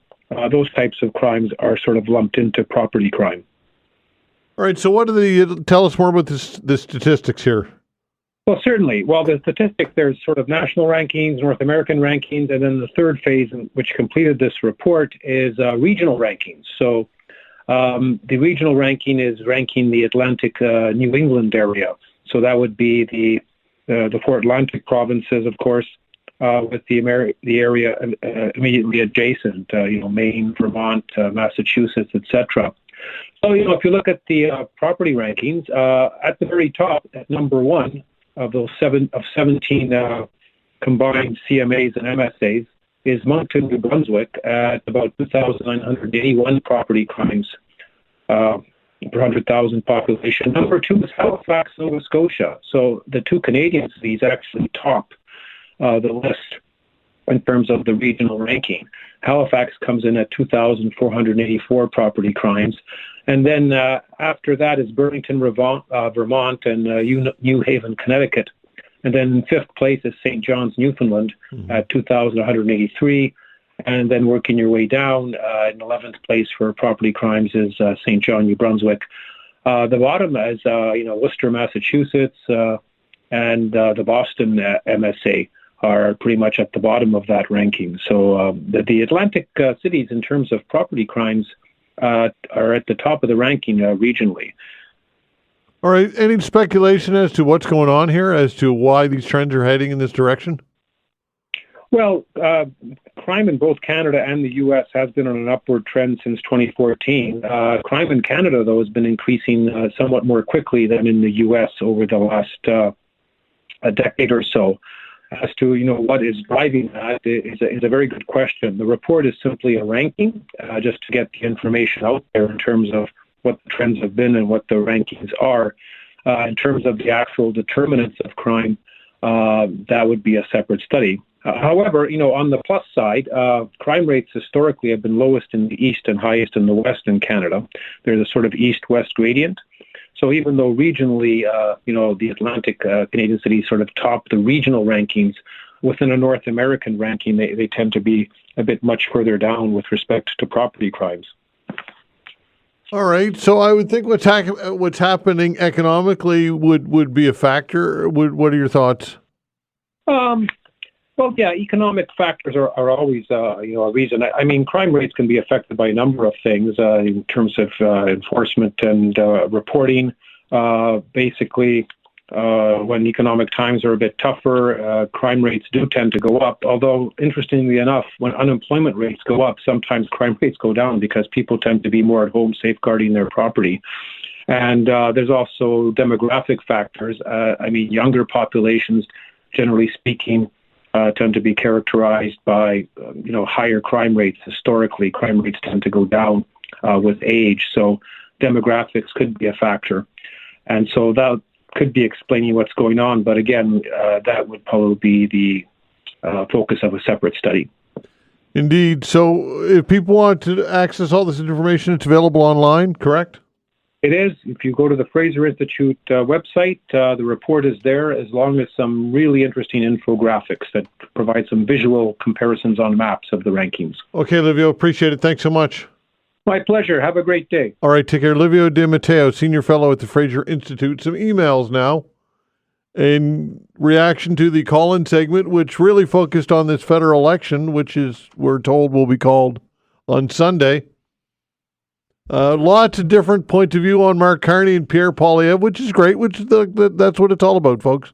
That's what the show is all about. Jaden says, let's stop giving Mark Carney so much credit. Let's face it, our interest rates have essentially matched both the U.S. and the Bank of England's rates since the 1970s. It really doesn't matter who the governor of Bank of Canada was or is. The rates will always generally be close to the British and Americans.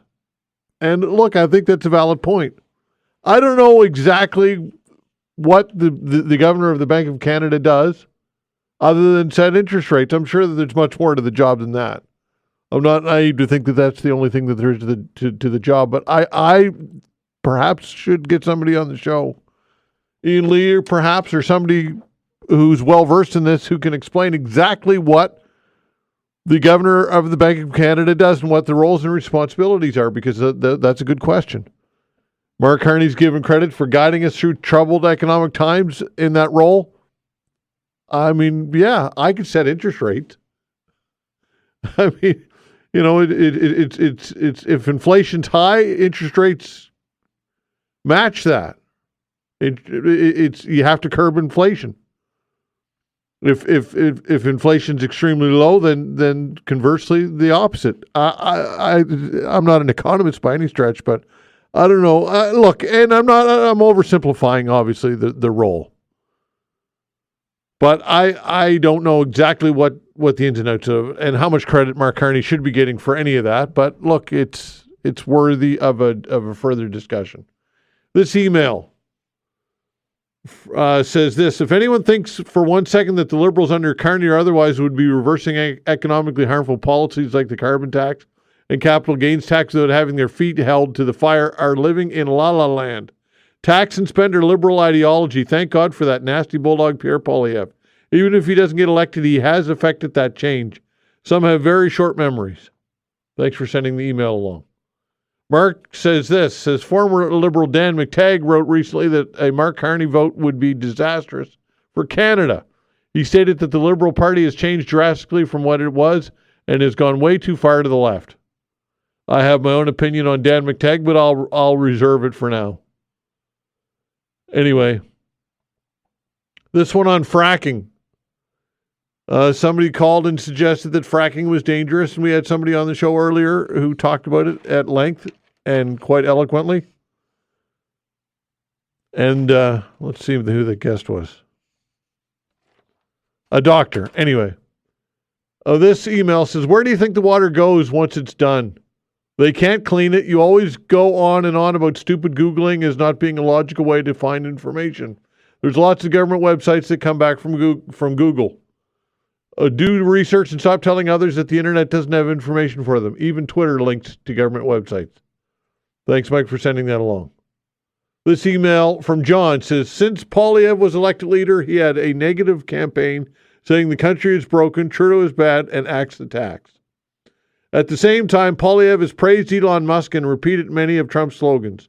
Then Trudeau resigned, the carbon tax is gone, and Trump is attacking our country. So Poilievre lost his target, and buddies Trump and Musk are hurting him. Hence, his numbers have dropped.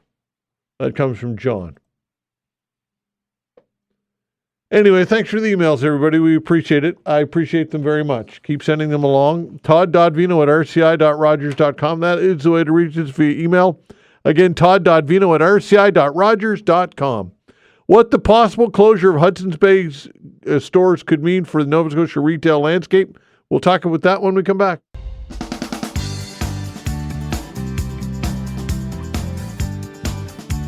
All right, this story on the Global News website. Hudson's Bay may start to liquidate its stores this week, and operators at the two of the maritime malls are worried how the iconic store's closure could impact them and shoppers. Joining us to discuss this is Ramesh Venkat, the director of the David Sobey Retailing Centre at St. Mary's University. Ramesh, thanks for joining the show. We appreciate your time. Thank you, Todd. All right, so I guess this was inevitable, right? When all is said and done, retail, the trend was heading in this direction. Yeah, I think department stores have been in a decline, for the past several years. The younger shoppers have moved away from shopping in this store format to more specialty retail and online and so on. And so, the foot traffic has been down, for the past several years. And these retailers, including the Bay, they really haven't helped themselves with their strategy. They never change the assortment and the value proposition to make it more attractive to the younger shoppers. And so when you walked into the Bay, you always wondered, who were they catering to, right? So I think it's a combination of things. The consumer sort of moving away from this sort of store format, and then the retailer not really responding adequately. Well, what could be done? What can change? Because you're dealing with Amazons of the world and those trends. I would think that there's only so many tools in the toolbox that retailers have. What else could they be doing? Yeah, it's a tough environment out there. Retailers were hit by the pandemic, and then there was supply chain issues and inflation, and now the tariff. So the external environment hasn't really been very friendly to the retail sector. But the really successful retailers in this environment, they are sharp and they have something unique to offer. So if you're doing the same thing that everybody else is doing, then you're not really providing the customer a compelling reason to shop in your store, right? So you really have to offer something that is unique, a great value proposition. People are looking for value today. Even when they buy something a little bit more expensive, they're looking to, stretch the dollar a little bit. So you really have to be very sharp, with your game. And the malls themselves and the retail space, is there anybody out there that could move into these spaces, or what do you? I would think that it's obviously difficult for the property owners.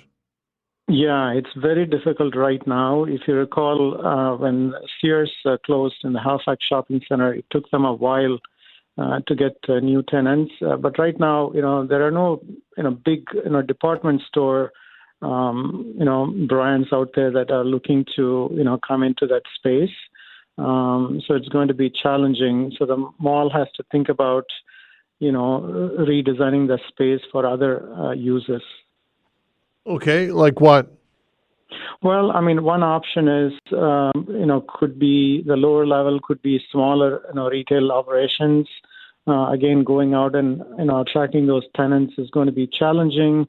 But I've seen malls in the U.S. where they have a food court level and then a shopping level, and then at the upper level they have studio apartments or they have office spaces, right? So you really have to be creative with what you're going to do with that space. When it comes to the Sears and some of these iconic retailers like Hudson's Bay, nostalgia is a part of it. Target's kind of tried to tap into nostalgia, but nostalgia is linked with people who are generally older in many ways. Not to say that young people can't be nostalgic as well, but triggering nostalgia is difficult if people don't have those memories to connect them with. What are your thoughts? Yeah, I agree with you. I think it's the older consumer that's going to have some nostalgia for this brand. The Bay is 350 years old, right? It's older than Canada itself. So it's truly iconic. It's a big part of our history, and so it's a sad thing that it's coming to an end. So I think the older consumer is definitely going to miss the Bay, but the younger consumers have no association with this brand. They haven't shopped there, and they have no association, and so they won't even notice it. Yeah, exactly.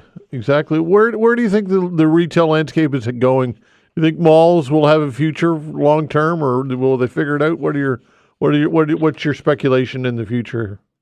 I think there's going to be probably a mixed use type of environment, right? So this is not the only store that is closing this year. There's a few others.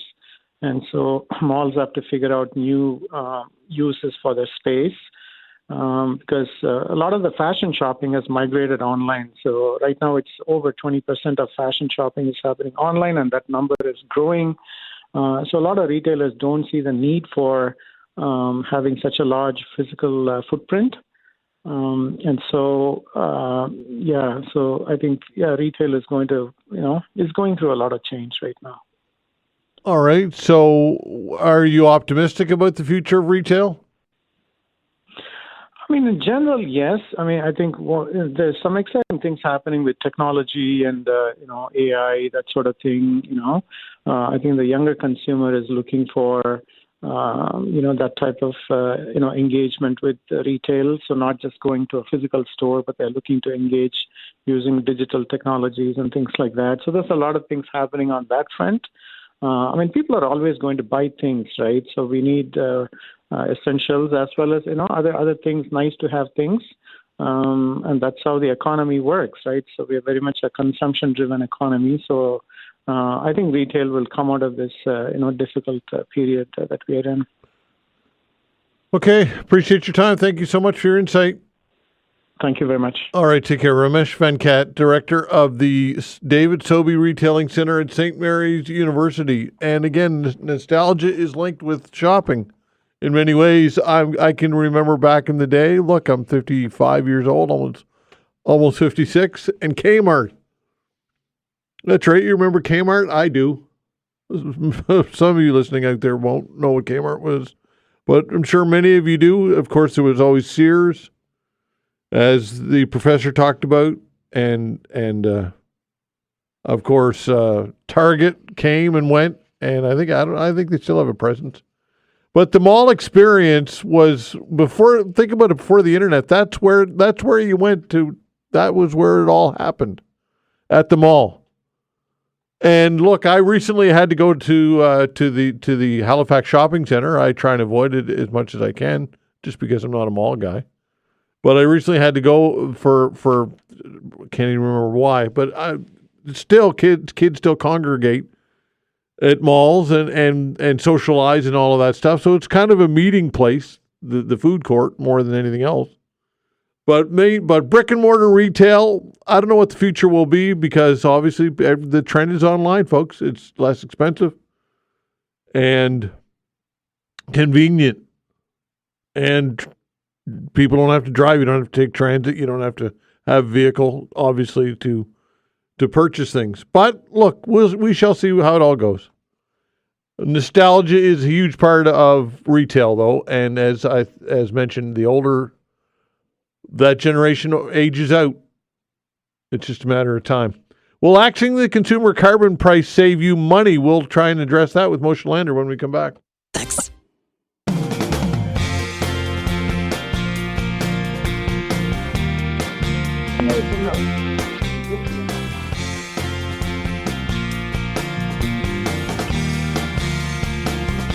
All right, will axing the consumer carbon price save you money?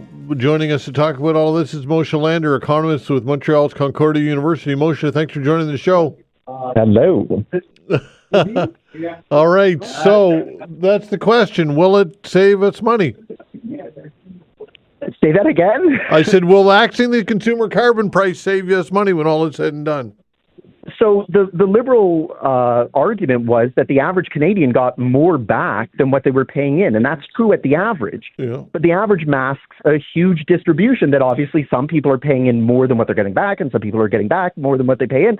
So it really depends on who you are. The objective, though, was that the tax should essentially be revenue neutral. So it's not that the carbon tax was there to profit from Canadians. It was merely to price carbon-emitting industries properly so that people would think about it when they would go to the gas pump or when they would buy something that was heavily embedded with carbon-emitting side effects.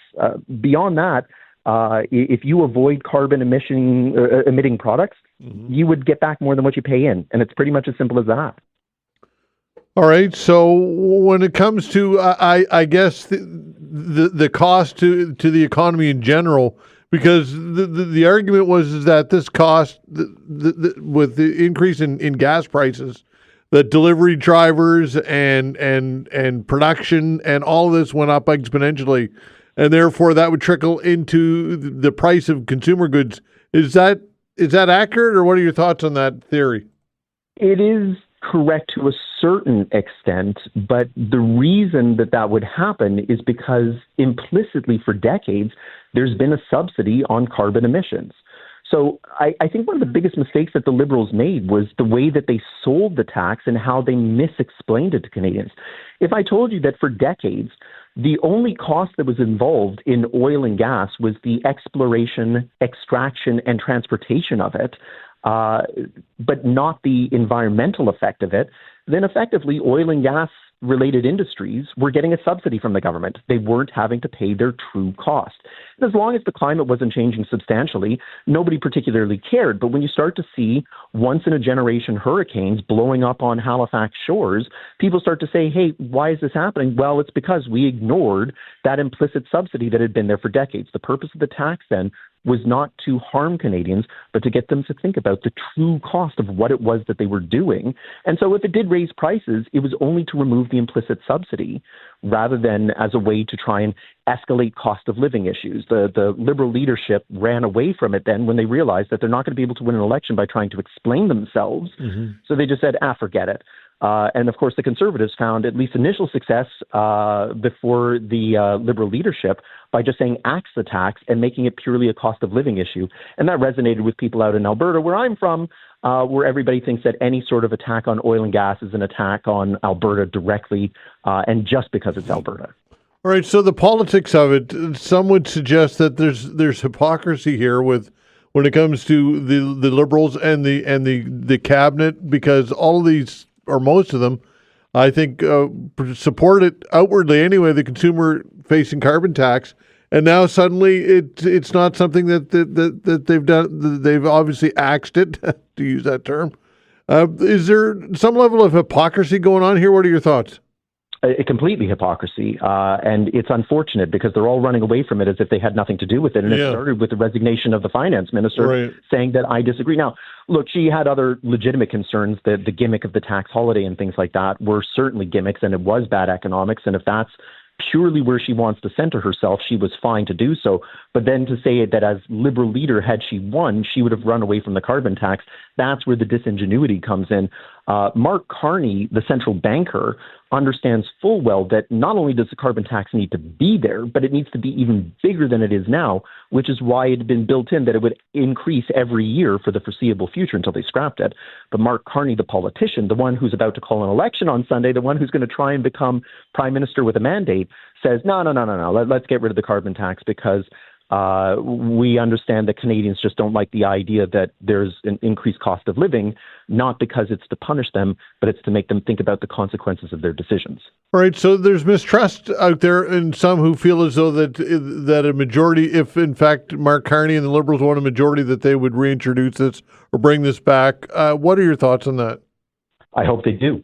And look, I understand that could mean an extra cost of living for me too. And you know, I'm talking to you as an economist, not as a private citizen. But yeah, the proper economic thing to do is to price in the full consequence of any industry that has carbon as a side effect. And the objective then is that if it does increase the cost for businesses, if it does increase the cost for consumers, then because everybody's now thinking about the consequences of their actions, hopefully what they do is they'd shift towards cleaner forms of energy, or they would back away from goods that are destroying the environment, causing global warming and causing the planet to become a bit of a freak show. So, I hope that they do introduce it, and I hope that they introduce it.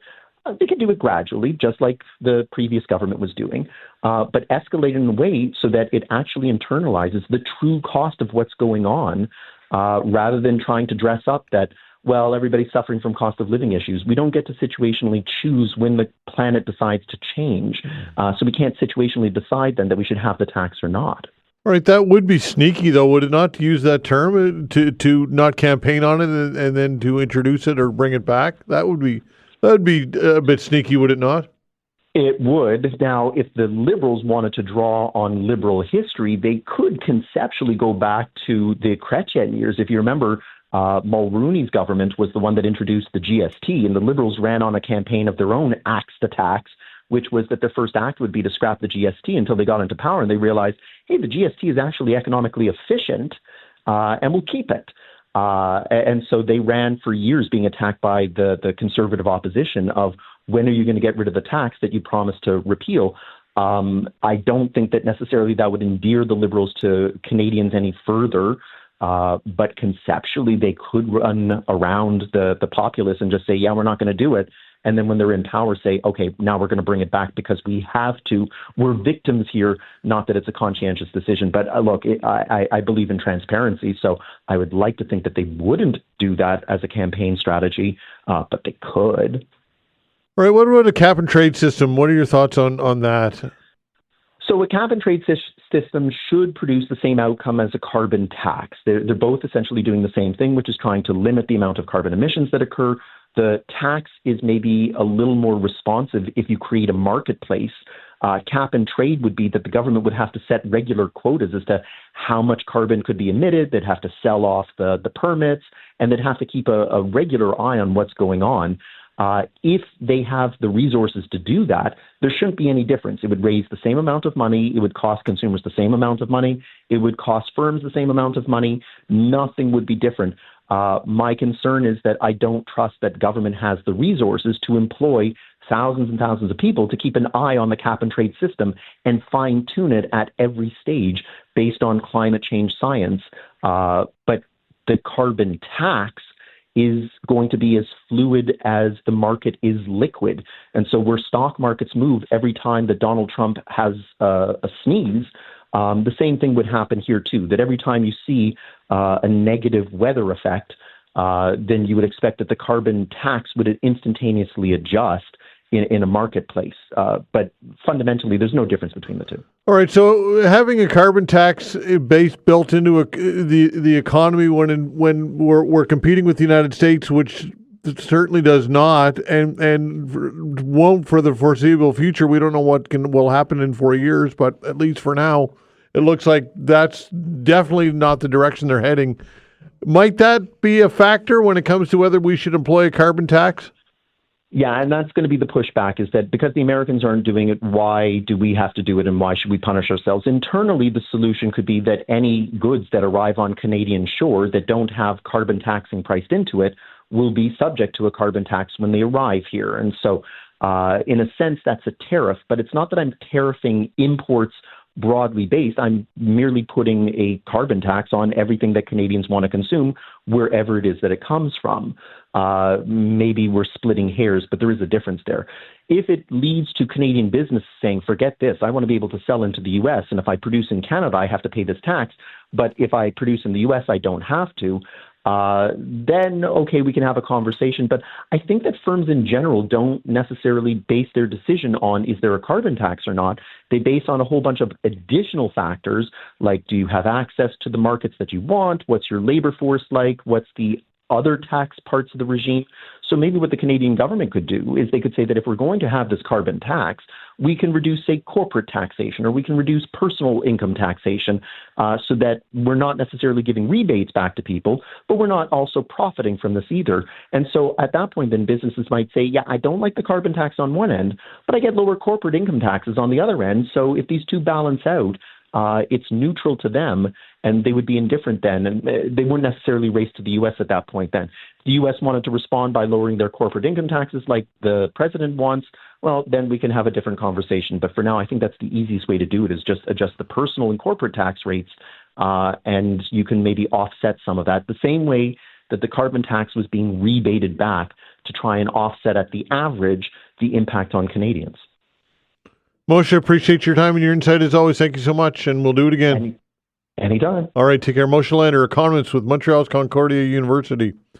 The book is called Through My Looking Glass, a Nova Scotia 50-year photographic retrospective. That when we come back.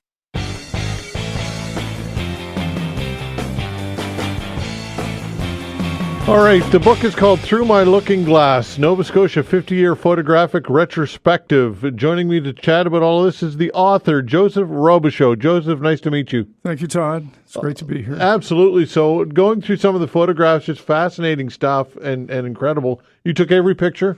Everyone. Yeah. Every single one. Wow. All right. And you in the introduction, you talk about your cancer journey. Yes. Why was that such an important part of your life? Because it's a very important part of the journey. Because as I was compiling the information, the photographs of the book and the copy and the captions, I saw a broader perspective, and that was to speak about survival, speak about cancer, and speak about the challenges I think that we all have in our lives at some time, and that we can overcome them and not victimize ourselves and rise above all that. So, but I didn't allow it to stop me. 12 years old. Amazing. What type of support did you have? Obviously, a lot of support. Family. Yeah. That's pretty much it. Yeah. And there were 2 years in and out of hospital prior to 1963 when the tumor was benign, but then 63 it wasn't any longer. So, but that was no guarantee that the cancer was gone because cancer can metastasize. Yeah.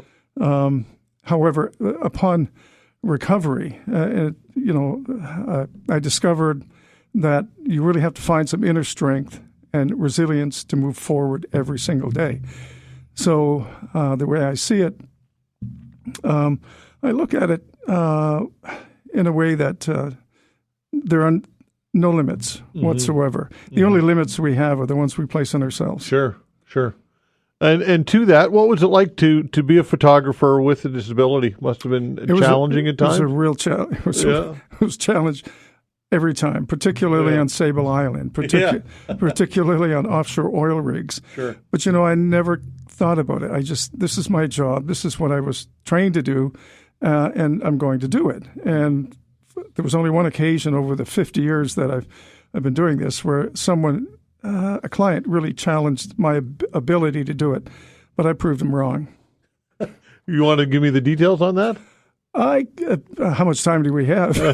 Well, a minute or so? Well, I can. No, I can give you the details on it.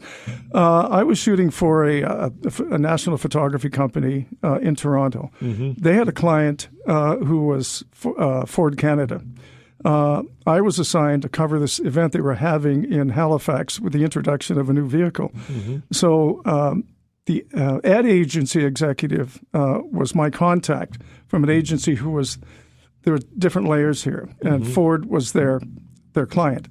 To make a long story short, I had never told in the 2 years that I was shooting for this company that I had one leg. And when I met the client from the ad agency, he seemed to be a little hesitant. 5 minutes later, I received a call from my client in Toronto saying, "Joe, you never told me." I said, "I never told you what?" And I said, "Well, I said, "No, I don't know." "Oh, you mean that I have one leg?" And I said, "Well, I didn't tell you because it wasn't necessary for me to tell you." Exactly. Was because I'm here to do the job. If I couldn't do the job, I wouldn't be here. Right. How did you get the bug for photography? What happened? Well, it's interesting. I was in junior high school. A guidance counselor indicated to me that when I expressed an interest in studying science, and my real passion at that time and still is how the universe works. I wanted to study astrophysics. So the guidance counselor said to me, "Well, you might like to think about doing something else because, astronomers need to stand a lot and they need to climb ladders in observatories." And it really did take the wind out of my sails because here I am 2 years after cancer surgery and really not a whole lot of self-confidence. And who am I to challenge an adult? So I started to move in a different direction. I always had telescopes and binoculars and optical equipment. So I got a camera and I thought, okay, I can still develop a skill in photography by recording images using lensing techniques and that sort of thing. So from there, that evolved to a point where I studied photography, and I was fortunate enough afterwards to actually find employment. And this is what I've been doing ever since. Unbelievable. Looking through the photographs, and one thing that really jumps out at me is you've got prominent people like Pierre Trudeau or whomever, and you've got people who are just everyday fishermen or whatever. But the thought and the way you capture them has a commonality. I don't know if that makes any sense or not. Yes, it makes a great deal of sense. Yeah. And I think every assignment had to be approached because each one was unique. And you're right. There were, well-known people who have come to Nova Scotia. So it's a blend of that plus a blend of ordinary, everyday Nova Scotians just simply doing what they do. Mm-hmm. And from Greenpeace demonstration in the mid-1970s. Pope John Paul. Yeah. Probably the most iconic figure you've photographed. Yes. Would you agree? Yes, absolutely. I have more in my files, so I'm thinking there's going to be a book too at some point along the way. Yeah. But yes, absolutely. What was it like because when you're at an event like this, I've been a video journalist, so I'm not putting myself in your scale by any stretch. But when you're covering an event, it's almost like you're not there because you're just focused so much on grabbing those images. Absolutely. Do you feel like you missed out on some of these iconic events because you were so busy working? Does it make any sense or not? Well, it makes sense, but I didn't really feel that way. My approach when I was on assignment, particularly in the Royal Tours, well, in the Royal Tours you had to stay as a group of photographers and security would. But apart from that, I would approach my assignments so that I wasn't recording the same images that everybody else was. There might be events where you have a number of photographers, so I would separate myself from that because if everybody's in the same place at the same time, you're getting the same images, and I didn't want that to happen. Yeah, one of the pictures you get this guy minus 25 on the McKay Bridge and the ice hat that he's wearing. That's pretty amazing. That was an incredible story. Yeah, it really was. If I could just briefly go over please that. do that. I came across a building that was on fire, and it happened to be the Halifax incinerator at the time, and it was minus 25 degrees in January. So I'm coming across the McKay Bridge. I see the building ablaze. I get off the bridge.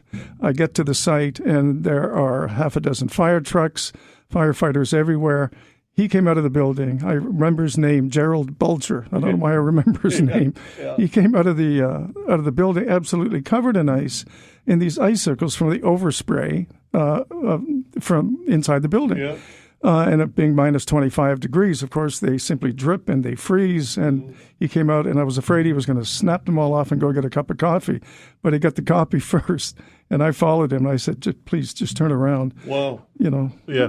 It's amazing how being the photographer, you capture these moments that you know are iconic. It's an instinct, right? Absolutely it is. Yeah. Because when you have the image, and you could spend an hour shooting something and then realize suddenly I've got it.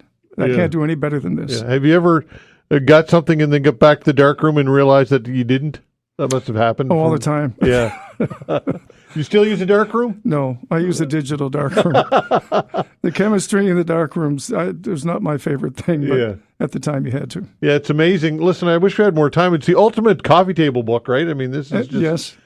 Something you can just flip through and it's just stunning and transport you into that time and that's what photography is all about, right? Well, it is absolutely, and I would like to thank Pottersfield Press and Leslie Choice for believing in this book. Yeah. Because their expertise and their whole team, I thank them all for this journey. Well, it's a no-brainer. I mean, it's a no-brainer that this book is absolutely. I'm going through it right now, and it's addictive. Thanks very much. And each photo has a caption, so there's a backstory, so the reader will see the circumstances behind how the images took place and how they were captured. Indeed. How do people get the book? They can get the book. It's for pre-order right now. It'll be available. And you've got a book launch coming, right? I have a book launch coming up the Halifax Central Library. In terms of that'll be in early May. But in terms of obtaining the book now, Nimbus Publishing is a source. Also, Chapters Indigo, Halifax and Dartmouth. Chapters Indigo you can pre-order. Yeah. And also on Amazon. And, of course, do you have the date for the book launch that you'd like to promote? April 15th is my best in terms of best estimate. I've been told April 15th. It might be a little bit later than that, but more than likely will be the middle of April. Okay, and people can check you out online as well? You got an online presence, I'm assuming? I do. I have a website, throughmylookinglass.ca, and all the information is there. You can order, actually, there are links to those 3 sources for the book on the site. So fascinating stuff. Thank you so much. Absolutely a treat to meet you, and thanks for coming in. Thank you so much. All right, that's Joseph Robichaud. The book is called Through My Looking Glass, Nova Scotia, a 50-year photographic retrospective, a must-purchase for sure. And thanks for listening, everybody. We'll be back tomorrow at 10 o'clock. See you then.